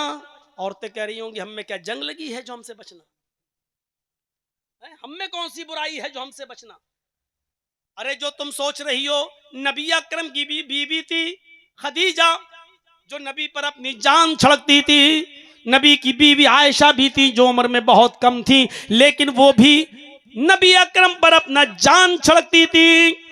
मेरे साथियों जरा तसव्वुर करो, एक मर्तबा आप आयशा की ऊंट के अलावा दूसरे की ऊंट पर सवार हो गए और चले गए।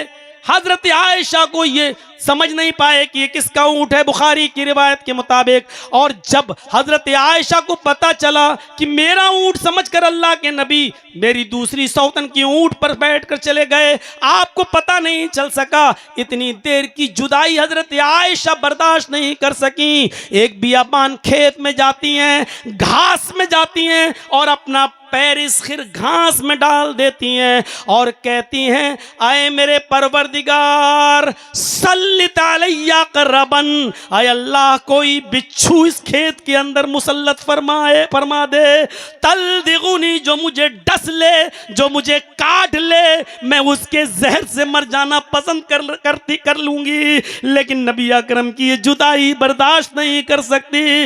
हुआ रसूलुल्लाह, वो तो तेरे रसूल हैं, हुआ रसूल, वो तो तेरे पैगंबर हैं, मैं उनकी शान में कुछ नहीं कह सकती। इससे बेहतर है कि मैंने इस खेत में अपना पैर डाल दिया। सल्लित अलैया अकरमन, आय अल्लाह कोई बिच्छू भेज दे, तल दिगुनी, जो मुझे डस ले और उसके जहर से मैं मर जाऊं। मुझे मर जाना पसंद है लेकिन नबी अकरम की जुदाई पसंद नहीं। इतनी चाहने वाली बीवियां मौजूद हैं, लेकिन नबी अकरम क्या फरमा रहे हैं? फत्तकुल दुनिया, दुनिया से बचना, वत्तकुन निसा, औरतों से भी बचना। औरतों से बचने का मतलब क्या है? औरत को देखो भागो, औरत के फितने से बचना। औरतों के पास इतने फितने हैं, जहां तुम्हारी खोपड़ी में सोचना बंद होगा वहां से उसका फितना शुरू होगा। और रोने में तो इतना माहिर होती है कि बड़े से बड़े पहलवान चित हो जाते, जरूर इस पर जुल्म हुआ होगा बेचारी पर। उसका एक आंसू सैलाब ले आता है। बड़े बड़े पंचायत में बैठने वाले लोग डर जाते हैं, अगर वो रोना शुरू कर दे, आंसू बहाना शुरू कर दे, तो लगता है कि दुनिया की सबसे मजलूम हस्ती यही है जो सामने बैठी हुई है। इससे बड़ा जुल्म तो किसी के ऊपर हुआ ही नहीं आज तक।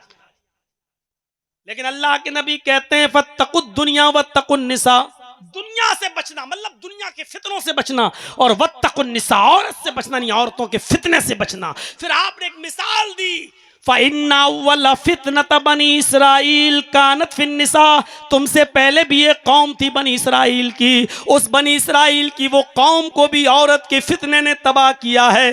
पहला फितना कौम बनी इसराइल के अंदर जो दाखिल हुआ वो इसी औरत का फितना था। बलाम बाउर वाली, हम उस तरफ जाना नहीं चाहते हैं, वो तमाम वाकयात की तरफ मैं आपको लाना नहीं चाहता हूं। मेरे भाइयों बस इतना बता, बनी इसराइल के अंदर भी पहला फितना इसी औरत का फितना था। इसलिए फरमाया कि औरतें शैतान का जाल हैं। औरतें ये ना समझें कि हमको कहा जा रहा है, मतलब शैतान इसी जाल को फेंकता है मर्दों को फंसाने के लिए। जैसे हम और आप जाल फेंकते हैं मछली को पकड़ने के लिए, तो शैतान का जाल ये औरतें हैं। छोटे से गाने ने करोड़पति नहीं खरबपति बना दिया उसको। बर्बाद हो गए हम और आप, लुट गए हम और आप, तबाही के दहाने पर पहुंच गए हम और आप। एक आदमी 25-25 लोगों के टिकट दिलाता, चलो हम लेके चल रहे हैं अपनी तरफ से। फत्तकुद दुनिया वत्तकुन निसा फइन्ना अव्वला फितनत बनी इसराइल कानत फिन निसा। पहला फितना बनी इसराइल के अंदर जो था वो इसी औरत को लेके था। यही दुनिया की मोहब्बत उम्मत के जवाल का सबब बनती है। अबू दाऊद किताबुल मलाहिम के अल्फाज पर गौर करो। यूशिकुल उममु अन तदा अलैकुम कमा तदा लकलतु अला कसतिहा। दुनिया की सारी कौमें तुम्हारे ऊपर पिल पड़ेंगी जैसे भूखे लोग दस्तरखान के ऊपर पिल पड़ते हैं। दुनिया की सारी कौमें तुम्हारे ऊपर टूट पड़ेंगी जैसे भूखे लोग दस्तरखान के ऊपर टूट पड़ते हैं। क्या मिसाल दी अल्लाह के नबी जनाब मोहम्मद रसूलुल्लाह ने। दुनिया की सारी कौमें तुम्हारे ऊपर टूट पड़ेंगी जैसे भूखे लोग दस्तरखान के ऊपर टूट पड़ते हैं। कभी किसी के यहां वलीमा हो शाम को, तो बहुत से लोग दोपहर में खाना नहीं खाते हैं, अब शाम ही को खाएंगे, और शाम को इतना खाते हैं कि फिर सुबह पता चलता है कि हॉस्पिटल में भर्ती हैं, डायरिया हो गया। भूखे लोग दस्तरखान पर जैसे टूट पड़ते हैं, ऐसी दुनिया की सारी कौमें तुम्हारे ऊपर टूट पड़ेंगी। उसके वजह क्या बताई अल्लाह के नबी ने? क़ाल क़ाइलुन या रसूल अल्लाह व मिन क़िल्लतिन यौमइज़िन नहनु। क्या उस वक्त हम तादाद में कम होंगे? अल्लाह के नबी, क्या हमारी तादाद कम होगी जो हमारे ऊपर टूट पड़ेंगी सारी कौमें? आज क्या है, चारों तरफ अरब और बीच में जिसकी आबादी 1 करोड़ तक न हो, सारे अरबों को नचा रहा हो। जहां चाहता है वहां घुमाता है। मेरा इशारा समझ रहे हैं ना? इससे खुल के और नहीं बोलूंगा, वरना पता चला कि चौका घाट में फिर आप मिलने आए हमसे। यही सूरत हाल है। फरमाया अल्लाह के नबी जनाब मोहम्मद रसूलुल्लाह सल्लल्लाहु अलैहि वसल्लम ने, सहाबा ने कहा अल्लाह के नबी, क्या उस वक्त हम तादाद में कम होंगे? व मिन क़िल्लतिन यौमइज़िन नहनु। क्या उस वक्त हमारी तादाद कम होगी? क़ाल बल अंतुम यौमइज़िन कसीर। नहीं, तुम तादाद में कम नहीं होगे, बल्कि तुम्हारी तादाद तो बहुत ज्यादा होगी, बहुत ज्यादा। 1 अरब से ज्यादा है हमारी तादाद, पूरी दुनिया में जोड़ा जाए तो 1 अरब से ज्यादा। लेकिन 1 करोड़ से नहीं लड़ पा रहे हैं। ना हमारे पास कोई उसूल है, ना ज़ाब्ते हैं, ना खाका है, न रणनीति है। ज़ुरिबत अलैहिमुज़्ज़िल्लतु वल मस्कना। कायनात के किसी दौर में मुसलमान इतना जलील नहीं था, इतना रुस्वा नहीं था, इतना मकहूर नहीं था, इतना मगजूब नहीं था जो इस दौर में मुसलमान देखा जा रहा है।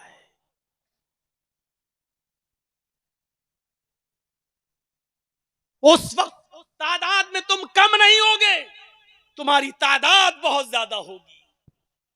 फिर वजह क्या होगी अल्लाह के नबी?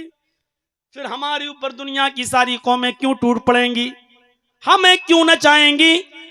हमें क्यों खा जाएंगी? हमें क्यों इस्तेमाल करेंगी? फरमाया गुस्सा उनका गुस्सा इस सैल, तुम्हारी हालत कूड़े करकट की तरह होगी, खसो खाशाक की तरह होगी। जैसे समंदर में कूड़ा करकट भरा है और समंदर की एक लहर आती है, उस कूड़ा करकट को बहा के ले जाती है, ऐसी दुनिया की सारी कौमें तुम्हें बहा कर ले जाएंगी।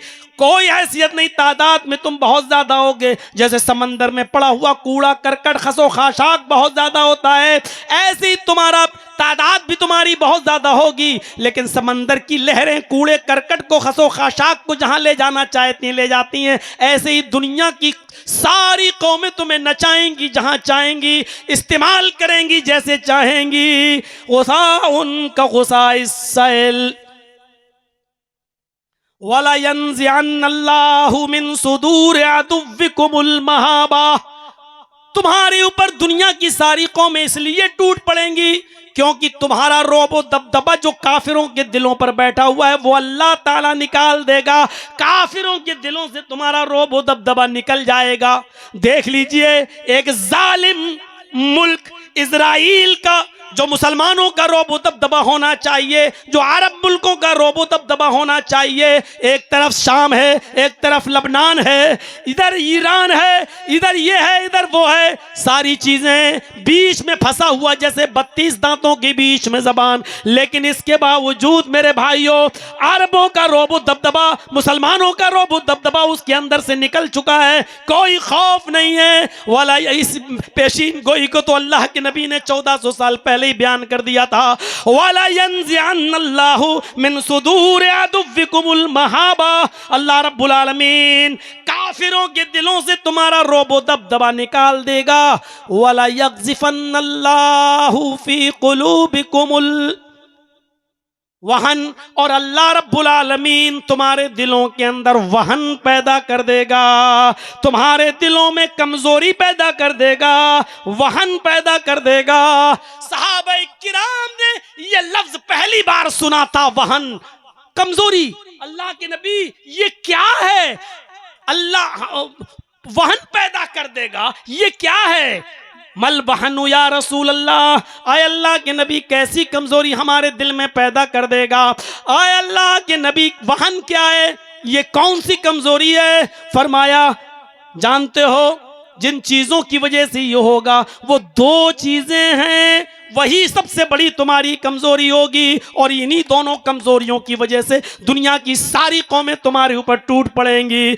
हुब्बुद दुनिया व कराहियतुल मौत। अल्लाह के नबी फरमाते हैं कि अल्लाह ताला तुम्हारे दिलों में दुनिया की मोहब्बत डाल देगा, दुनिया तुमसे छूटेगी नहीं, दुनिया को छोड़ नहीं पाओगे, दुनिया के पीछे पड़े रहोगे और दुनिया की चाहत में इतना आगे बढ़ जाओगे कि तुम्हारी मस्जिदें खाली होंगी, इबादतों से तुम्हें मतलब नहीं होगा, अपनी औलाद की तालीम और तरबियत से मतलब नहीं होगा, उनके दीनी माहौल में उनको जज्ब करने से तुम्हें फुर्सत नहीं मिलेगी। फरमाया, दुनिया की मोहब्बत तुम्हारे दिलों में अल्लाह रब्बुल आलमीन डाल देगा, वह कराहियतुल मौत, और मौत को तुम ना पसंद करने लगोगे, अल्लाह की राह में मरना तुम्हें गवारा नहीं होगा, जिहाद का नाम सुनोगे भागने लगोगे, अल्लाह की राह में जान देने से तुम्हें नफरत हो जाएगी, तुम कराहियत महसूस करने लगोगे। ये 2 कमजोरियां तुम्हारे अंदर जब पैदा हो जाएंगी, तुम मरो और कटो, और दुनिया की सारी कौमें तुम्हारे ऊपर ऐसे ही टूट पड़ेंगी जैसे भूखे लोग दस्तरखान के ऊपर टूट पड़ते हैं। वरना सहाबाए किराम के दिलों में दुनिया की हैसियत क्या थी? क्या सालिम इब्ने अब्दुल्लाह इब्ने उमर का वो वाकया, हजरत उमर फारूक के पोते का वो वाकया नहीं सुना कि उस दौर का जो हुक्मरान था उस इलाके का, जिसका नाम था हिशाम इब्ने अब्दुल मलिक, खाने काबा का तवाफ करने आया। उसने देखा कि खाने काबा का तवाफ हो रहा है और एक नौजवान शख्स खाने काबा का तवाफ कर रहा है, लेकिन उसके एहराम में पैबंद लगे हुए हैं, जोड़ लगे हुए हैं, कई जोड़ लगे हुए। उसने लोगों से पूछा कि ये कौन नौजवान है जो फटा पुराना एहराम पहनकर आया है? किसी ने बताया, हिशाम ये हजरत उमर फारूक के पोते हैं, इनका नाम सालिम है, ये अब्दुल्ला के बेटे हैं। सालिम के बाप का नाम अब्दुल्ला और अब्दुल्ला के बाप का नाम उमर, यानी उमर के बेटे अब्दुल्ला और अब्दुल्ला के बेटे सालिम उमर फारूक के पोते। हिशाम इब्ने अब्दुल मलिक की आंखों में आंसू आ गए।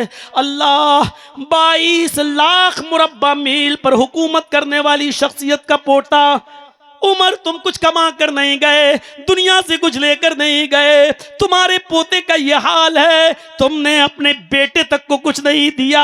अगर बेटे को दिया होता तो बेटा अपने बेटे को जरूर देता। हिशाम इब्ने अब्दुल मलिक ने तवाफ के दौरान अब्दुल्ला इब्ने सालिम से मुलाकात की, कहा अस्सलाम वालेकुम। सालिम इब्ने अब्दुल्ला ने कहा वालेकुम अस्सलाम। कहा मुझे जानते हो? सालिम इब्ने अब्दुल्ला ने कहा अल्लाह के बंदे हो, मैं भी अल्लाह का बंदा हूं, तुम भी यहाँ इबादत के लिए आए हो, मैं भी यहाँ उम्रे की गर्ज से आया हूं, तवाफ की गर्ज से आया हूं, इससे ज्यादा और क्या जानना है। फिर एक तवाफ का चक्कर पूरा हुआ। हिशाम इब्ने अब्दुल मलिक ने कहा कि मैं हिशाम हूं, इस इलाके का हुक्मरान हूं, खलीफा हूं। जवाब दिया चलो अल्हम्दुलिल्लाह आज आपसे मुलाकात हो गई, ठीक है तवाफ कर लिया जाए। सालिम इब्ने अब्दुल्ला ने ज्यादा लिफ्टी नहीं दी। तीसरे चक्कर में हिशाम ने कहा सालिम इब्ने अब्दुल्ला, तुम्हारी हालत देखकर कुछ मदद करने को दिल करता है, बताओ तुम्हें किस चीज की जरूरत है, अगर किसी चीज की जरूरत हो तो लिस्ट दे देना, आपके घर पहुंचा दी जाएंगी। सालिम इब्ने अब्दुल्ला ने क्या जवाब दिया? इन्नी लास्तही मिनल्लाहि अन अस्अला फी बैती गैरा। आए हिशाम, शुक्रिया, आपने कहा जज़ाकुमुल्लाह, अल्लाह आपको जज़ाए खैर दे। अल्लाह के घर में मुझे शर्म आती है अल्लाह से कि उसके घर में होते हुए मैं किसी गैर के सामने अपना दामन फैलाऊं, किसी गैर से मैं मदद मांगूं, किसी गैर से अपनी हाजत और अपनी मुश्किलें उसके सामने रखूं। इन्नी लास्तही मिनल्लाहि अन अस्अला फी बैतिही गैरा, मुझे अल्लाह से शर्म आती है उसके घर में होते हुए मैं किसी गैर के सामने दामन फैलाऊं। सालिम इब्ने अब्दुल्ला ने 7 चक्कर पूरे लगाए, मकाम इब्राहिम के पास जाकर 2 रकात नमाज अदा की। 2 रकात नमाज अदा करने के बाद रफा यदैहि लस्समा, अपने दोनों हाथों को आसमान की तरफ उठा लिया और रो रो कर चुपके चुपके से दुआएं करने लगे। हिशाम इब्ने अब्दुल मलिक ये सारी चीज देख रहा था कि सालिम इब्ने अब्दुल्ला दुआ मांग रहे हैं, लेकिन उसको क्या मालूम कि सालिम इब्ने अब्दुल्ला क्या मांग रहे हैं, उसको कुछ नहीं मालूम था। उसने देखा कि सालिम इब्ने अब्दुल्ला दुआ मांग कर फारिग हो गए हैं, अब ये खाने काबा से बाहर निकलेंगे, इनको एक रास्ते में चौराहे पर जाकर मैं पकड़ लूंगा। और जैसे ही सालिम इब्ने अब्दुल्ला मस्जिद हराम से जब निकले और एक रास्ता होते हुए चौराहे पर आए, हिशाम इब्ने अब्दुल मलिक ने उस चौराहे पर सालिम इब्ने अब्दुल्ला को पकड़ लिया, फरमाया अल-आन खरजता मिन बैतिल्लाही फसलनी हाजतन। आए सालिम इब्ने अब्दुल्ला, अल्लाह के घर में शर्म आ रही थी किसी गैर के सामने हाथ फैलाने से, ये तो अल्लाह का घर नहीं है, ये तो बाजार है। अब बताओ फसलनी हाजतन, कोई जरूरत हो तो पूरी करूं, मांगो, क्या मांगते हो? सालिम इब्ने अब्दुल्ला समझ गए ये हाथ धोकर नहीं नहा धोकर मेरे पीछे पड़ गया। कहने लगे अच्छा ये बताओ कि मेरी कौन सी जरूरत पूरी करोगे? हिशाम इब्ने अब्दुल मलिक ने कहा मैं समझा नहीं। सालिम इब्ने अब्दुल्ला ने कहा अम हवाइज दुनिया मिन हवाइजिल आखिरा, दुनिया की जरूरत पूरी करोगे या आखिरत की? हिशाम ने जवाब दिया आखिरत की जरूरत तो कोई पूरी नहीं कर सकता। आए सालिम कैसी बातें कर रहे हो? खुद मोहम्मदुर रसूलुल्लाह ने अपनी बेटी से कहा था सलीनी मिम्माली माशित इन्नी ला उगनी अन्की मिनल्लाहि शैया, दुनिया में जो चाहे मुझसे मांग ले, लेकिन आखिरत में कयामत के दिन मैं तेरे काम नहीं आऊंगा, इसलिए मैं दुनिया की जरूरत पूरी कर सकता हूं, आखिरत की नहीं। सोना चांदी दाल चावल जो चीज अनाज गल्ला कपड़ा लत्ता इस जमाने में जो चलता था वो मैं पूरी कर सकता हूं, दुनियावी जरूरत सालिम इब्ने अब्दुल्ला हंसने लगे और कहते रास्ता छोड़ो। कहा मैं रास्ता नहीं छोड़ूंगा, आज तुम्हें मुझसे अपनी जरूरियात का सवाल करना होगा।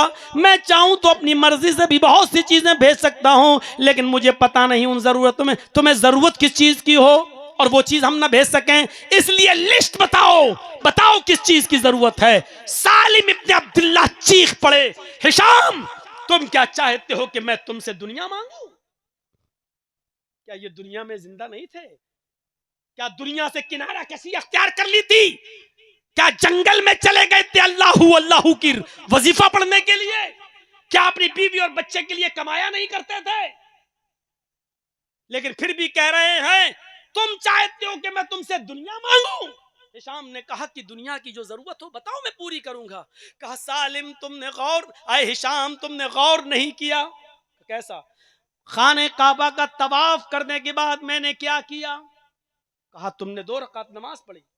उसके बाद क्या किया? कहा दोनों हाथ उठाकर तुमने दुआ मांगी। देखा था? हाँ। तो बताओ मैंने अपने रब से क्या मांगा? क्या सवाल कर रहे हैं? बताओ मैंने अपने रब से क्या मांगा? हिशाम कहता ये मैं क्या जानूं, आप आहिस्ता आहिस्ता रो रो कर दुआ कर रहे थे, आप जानते हैं और आपका रब जानता है। आपने क्या मांगा ये आप जानते हैं और आपने रब से क्या मांगा आपका रब जानता है।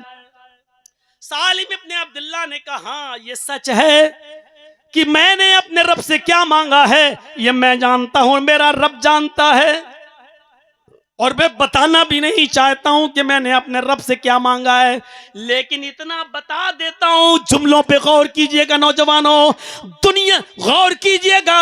आए 50-50 हजार की साड़ियां बनाने वालों, गौर कीजिएगा इस दुनिया के पीछे अपनी इबादतों को बर्बाद करने वालों। सालिम इब्ने अब्दुल्ला ने जो जवाब दिया क्या था? आए हिशाम मैंने अपने रब से क्या मांगा ये मैं जानता हूं, मेरा रब जानता है, लेकिन इतना बता देता हूं। आए हिशाम तुम कहते हो मुझसे सोना मांगो, चांदी मांगो, गल्ला मांगो, अनाज मांगो, कपड़ा मांगो, इन्हीं दुनिया का सवाल करो।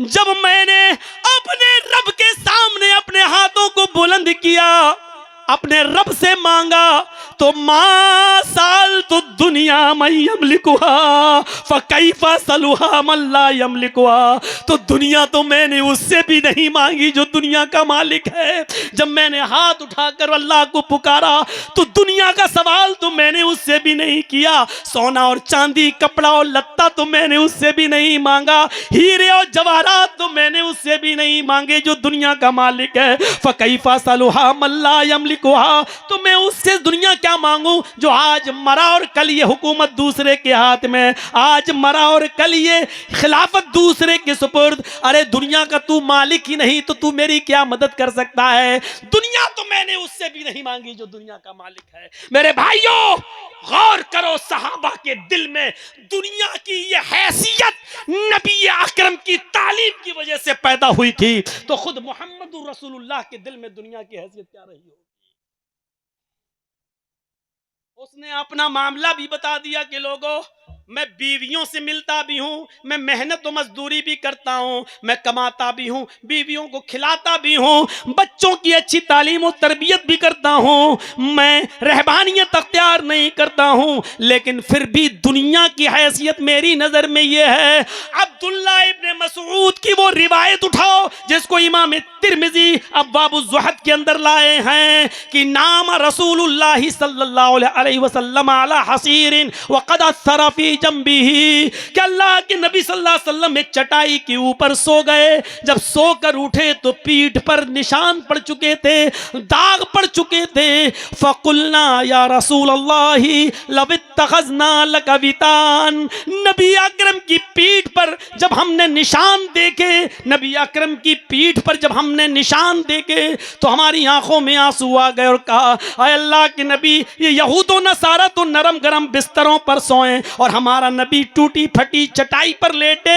लव इत्तख़ज़ना लक वितान, हम आपके लिए ऐसा बिस्तर बना देते हैं जिस पे आपको आराम से नींद आ जाएगी, आपके लिए नरम गरम बिस्तर का इंतजाम कर देते हैं। नरम गरम बिस्तर पर लेटना मना नहीं है, सोफे पर लेटना मना नहीं है, गद्दे पर लेटना मना नहीं है। लेकिन अल्लाह के नबी सल्लल्लाहु अलैहि वसल्लम ने इसके जवाब में अब्दुल्ला इब्ने मसूद को जो जवाब दिया, वो जवाब ये था, आए अब्दुल्ला, तुम मेरे लिए नरम गरम बिस्तर का इंतजाम करना चाहते हो, माली वाली दुनिया माना फिद दुनिया इल्ला कराकिबिन इस्तदल्ला तहत शजरा। आए अब्दुल्ला, मैं तो इस दुनिया में एक मुसाफिर की तरह हूं जो थका है और थक कर चूर हो गया और कोई सायादार दरख्त के नीचे थोड़ी देर आराम करने के लिए बैठ गया। तुम राहा, थोड़ा आराम किया, वह तरह कहा और उस सायेदार दरख्त को छोड़ के चला गया। जिस तरह थका हुआ मुसाफिर उस पेड़ के नीचे हमेशा नहीं रहता, मैं भी इस दुनिया में हमेशा के लिए नहीं आया हूं, चंद दिनों के लिए आया हूं। तो फिर मेरे लिए क्या है दुनिया? मुझे कोई जरूरत नहीं इस नरम गरम बिस्तर की। अगर नरम गरम बिस्तर का इंतजाम कर दो और फिर मैं तहज्जुद में ना उठ सकूं तो फिर फायदा क्या है? फजर की नमाज जमात से अदा ना कर सकूं तो फिर फायदा क्या है? तो मेरे प्यारे साथियों, इस तालीम का असर अब्दुल्ला सालिम इब्ने अब्दुल्ला पर यह पड़ा था कि वो हिशाम से कह रहे थे कि मां साल तो दुनिया मैं यमलिकुहा, अरे दुनिया तो मैंने उससे भी नहीं मांगी जो दुनिया का मालिक है। गौर करो, सहाबी के नजर में दुनिया की हैसियत क्या है, फिर नबी की नजर में दुनिया की हैसियत क्या है, और फिर ये दुनिया जिसने बनाई उस बनाने वाले की नजर में, अल्लाह की नजर में दुनिया की हैसियत क्या है। सुनना चाहते हो तो सुनो उसी तिरमिजी की हदीस, लौकानत दुनिया तादिलु इंदल्लाहि जनाह बऊज़त मा सका काफिरम मिनहु शरबत माइन। अल्लाह के नबी सल्लल्लाहु अलैहि वसल्लम फरमाते हैं कि अगर इस दुनिया की हैसियत अल्लाह की नज़र में, इस दुनिया की हैसियत अल्लाह की नज़र में मच्छर के एक पर के बराबर भी होती तो अल्लाह किसी काफिर को एक घूंट पानी भी नहीं पीने देता। एसीओ में रहो, तरह तरह की नेमतें खाओ, इस दुनिया ही में मन्नो सलवा हासिल कर लो, पिज़्ज़ा, बर्गर और तमाम मुरक्खन गिज़ाएं खा लो, लेकिन हम तुम्हें ये नेमतें इसलिए दे रहे हैं क्योंकि दुनिया की हैसियत मेरी नजर में मच्छर के पर के बराबर भी नहीं है। याद रखना, दुनिया को जरूरत के तहत इस्तेमाल करो। दुनिया साये की तरह है, आप साये को पीछे कर लीजिए, साया, और आगे की तरफ भागिए तो साया आपके पीछे पीछे भागेगा। साये को आप सामने रखेंगे और फिर साये की तरफ भागेंगे तो जितनी तेज आप भागेंगे उससे ज्यादा तेज स्पीड से साया भागेगा। वो आप जितना दौड़ेंगे साया आपसे आगे निकलेगा। यानी आप दुनिया को जितना चाहेंगे दुनिया मजीद आपके सामने खुलकर आएगी कि और हासिल करो। आप साइकिल लेंगे, आपको फिर बाइक की जरूरत पड़ जाएगी। आप जब बाइक लेंगे तो फिर दुनिया चीख चीख के कहेगी नहीं, अब आपको 4 व्हीलर की जरूरत है। आप वैगनार, i10, मारुति सुजुकी और आप इसी तरीके से ये गाड़ियां खरीद लेंगे तो दुनिया फिर चीख कर कहेगी नहीं, फॉर्च्यूनर ले लो, इनोवा ले लो। आप इससे भी जब आगे बढ़ेंगे तो और ज्यादा 10-10 और 20-20 करोड़ की गाड़ियों पर आपकी नजर। आप जितना इस दुनिया को चाहेंगे ये दुनिया आपसे मजीद मुतालबा करेगी। और जब साये को आप अपने पीछे करके जब आगे की तरफ भागेंगे तो जितना तेज आप भागेंगे साया आपके आगे नहीं निकलेगा, वो आपके पीछे पीछे दौड़ेगा। यानी दुनिया की हैसियत यही है, दुनिया से जितना तुम इसको पीठ के पीछे रखोगे ये आपके पीछे पड़ेगी। दुनिया को अपना गुलाम बनाओ, दुनिया के गुलाम मत बनो, दुनिया के गुलाम मत बनो। दुनिया को अपने जरूरत के तहत इस्तेमाल करो, दुनिया को अपने सर पे मत बिठाओ। मेरे प्यारे साथियों, मौलाना रूमी ने एक मिसाल पेश की है कि दुनिया की हैसियत पानी की तरह है और इंसान की हैसियत कश्ती की तरह है। इंसान की मिसाल कश्ती की तरह है और दुनिया की मिसाल पानी की तरह है। इंसान है ये और ये दुनिया। अब देखिए आप, ये दुनिया है यानी पानी, ये इंसान है यानी कश्ती। कश्ती बगैर पानी के नहीं चल सकती है। इसका मतलब यह है कि इंसान भी बगैर दुनिया के नहीं रह सकता है। इंसान को दुनिया की जरूरत पड़ेगी क्योंकि इंसान कश्ती है और कश्ती को पानी की जरूरत यानी दुनिया की जरूरत है। लेकिन मिसाल पर गौर कीजिएगा, कश्ती को आप पानी में उतारेंगे, पानी के ऊपर ये कश्ती चलेगी तो चलेगी, पानी के इर्द गिर्द इस कश्ती को जब आप खाएंगे तो ये कश्ती चलेगी। जब तक कश्ती पानी के इर्द गिर्द है और पानी के ऊपर है तो ये चलेगी। लेकिन अगर उसी दरिया का, उसी नहर का, उसी समंदर का पानी अगर उसी कश्ती में लाके आप भर देंगे, उसी कश्ती में लाके जब आप भरेंगे तो यही कश्ती डूब जाएगी। यही मिसाल दुनिया की है। जब तक दुनिया को जरूरत के तहत आप इस्तेमाल करोगे तो आप दुनिया में कामयाब रहोगे, और जहां दुनिया को अपने सर के ऊपर आपने बिठाया आप बर्बाद हो जाएंगे। ये दुनिया आपको हलाक और बर्बाद करके रख देगी। जैसे पानी को जब कश्ती के ऊपर लादने की कोशिश करेंगे तो कश्ती डूब जाएगी, और कश्ती में जो लोग बैठे हैं वो सब बर्बाद हो जाएंगे, हलाक हो जाएंगे और डूब जाएंगे। जरूरत है कश्ती को पानी की, जरूरत है इंसान को दुनिया की, लेकिन कश्ती को पानी के ऊपर चलाइएगा तो चलेगी, पानी को कश्ती के ऊपर लाएंगे तो कश्ती डूब जाएगी। दुनिया को जरूरत के तहत इस्तेमाल करोगे तो कामयाब रहोगे, और दुनिया को अपने सर पे बिठाओगे और दुनिया की मोहब्बत में अपने आप को पागल कर लोगे तो हलाक हो बर्बाद हो जाओगे, डूब जाओगे, मर जाओगे। अरे दुनिया की मिसाल समझना है तो दे देता हूं, थोड़ी बुरी लगेगी आपको, लेकिन लगने दीजिए, बहुत दिनों के बाद थोड़ा बुरा भी लगना चाहिए। सऊदीया गए, गल्फ गए, कमा कर लाए, बहुत ज्यादा पैसा हासिल किया, अब घर बना रहे हो, ठीक है बनाया, बड़ा आलीशान घर, बड़ी तारीफें हो रही हैं, माशाअल्लाह आपका बेटा घर से बहुत कमा के लाया है, गल्फ से बहुत अच्छा मेहनत करके लाया, बड़ा शानदार घर बनाया है। उसी मकान में आप अपना रूम बनाते हो, बच्चों का रूम बनाते हो, डाइनिंग हॉल बनाते हो, मेहमान खाना बनाते हो, सब कुछ बनाते हो या नहीं, तरतीब से बनाते हो।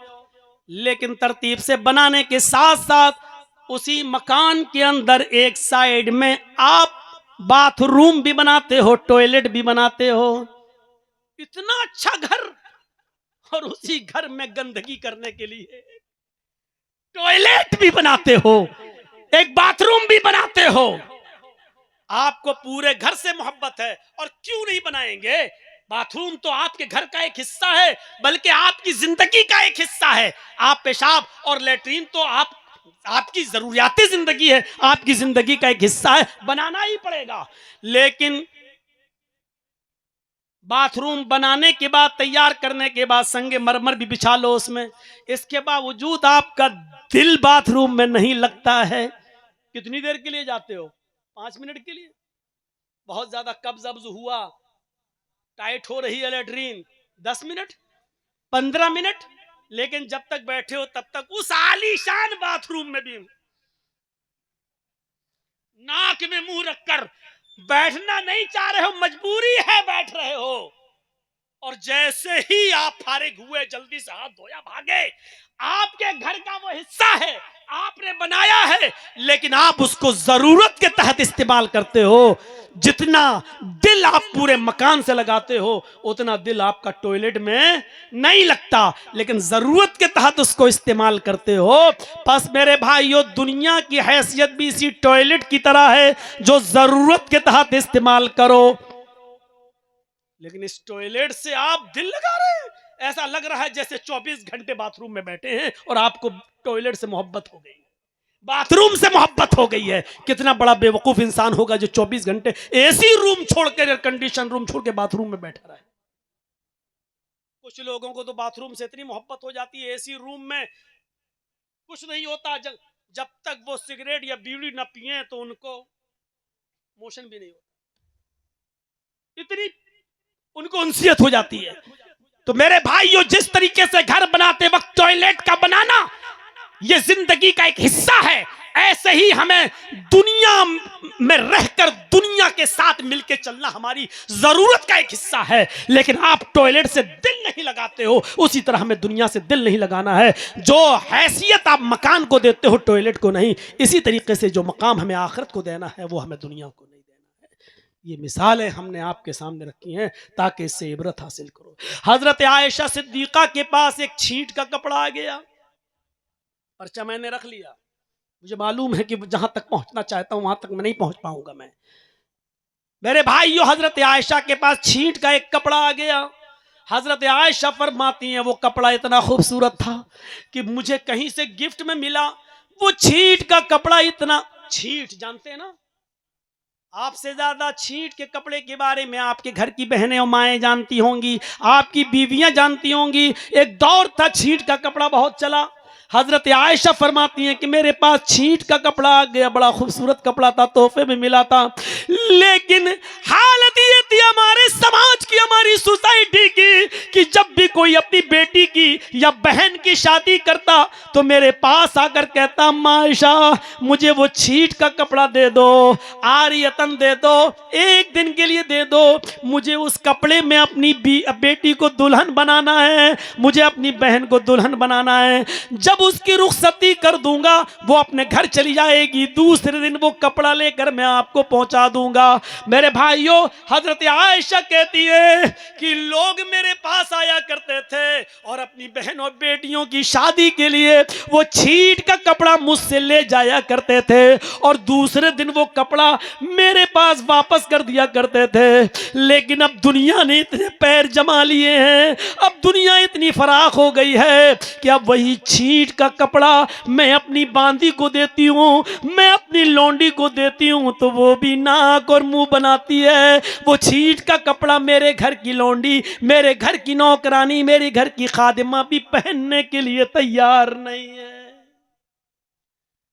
इसको कैसे कह रही कि दुनिया ने जब अपने पैर जमा लिए, दुनिया ने थोड़ी सी वुसअत पैदा कर ली, दुनिया ने अपने पैर जमा लिए, तो अब मेरे घर की खादिमा भी वो कपड़ा पहनने के लिए तैयार नहीं।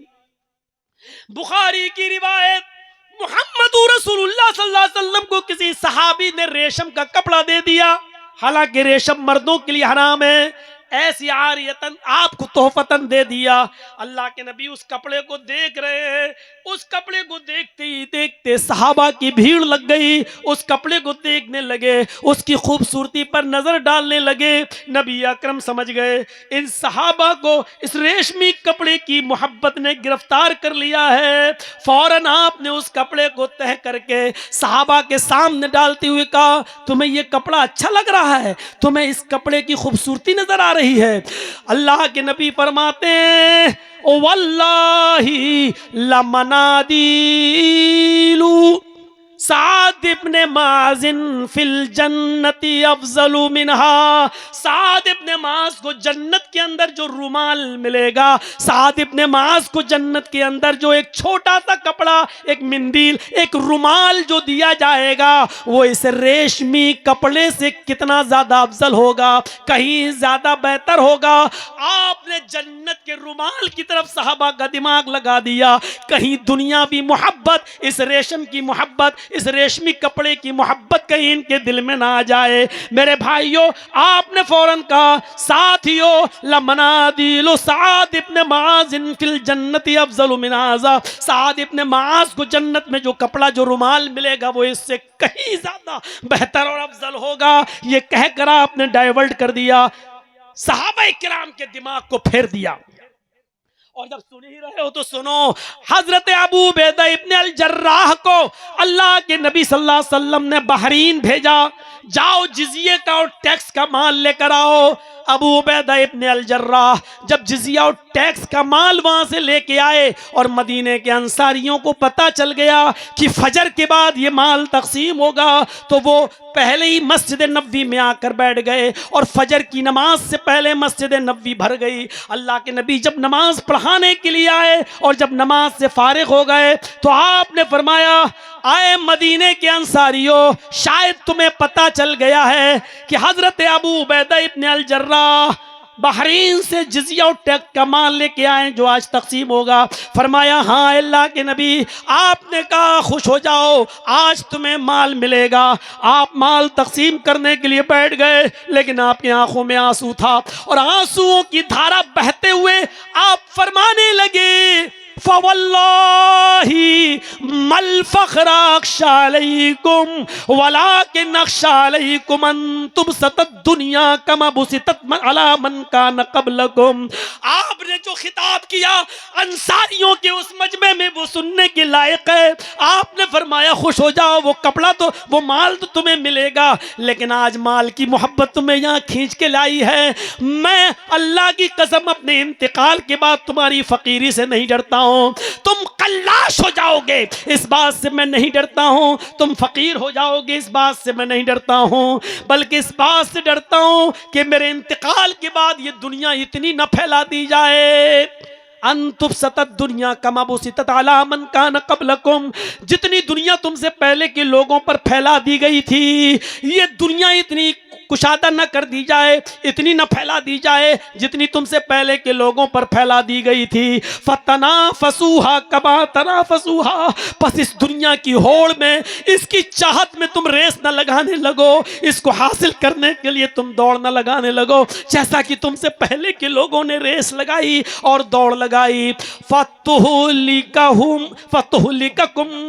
कमा अहलकतहुम, बस ये दुनिया की चाहत और दुनिया की तलब तुम्हें वैसे ही बर्बाद न कर दे जैसा कि उन लोगों को जो तुमसे पहले थे बर्बाद कर दिया। मेरे भाइयों, सहाबा अपना हिस्सा लेने आए। अल्लाह के नबी ने कहा आज की रात तुम इतना आ गए पहले कि सुबह तक सोए नहीं, माल की मोहब्बत में तुम मस्जिद में पहले बैठ गए। मुझे डर है कि इतना ये दुनिया ना फैल जाए जितना पहले के लोगों पर फैल गई थी, और जैसे उन लोगों ने रेस लगाई तुम भी रेस ना लगाने लगो, और जैसे वो लोग हलाक हो गए कहीं तुम भी हलाक ना हो जाओ।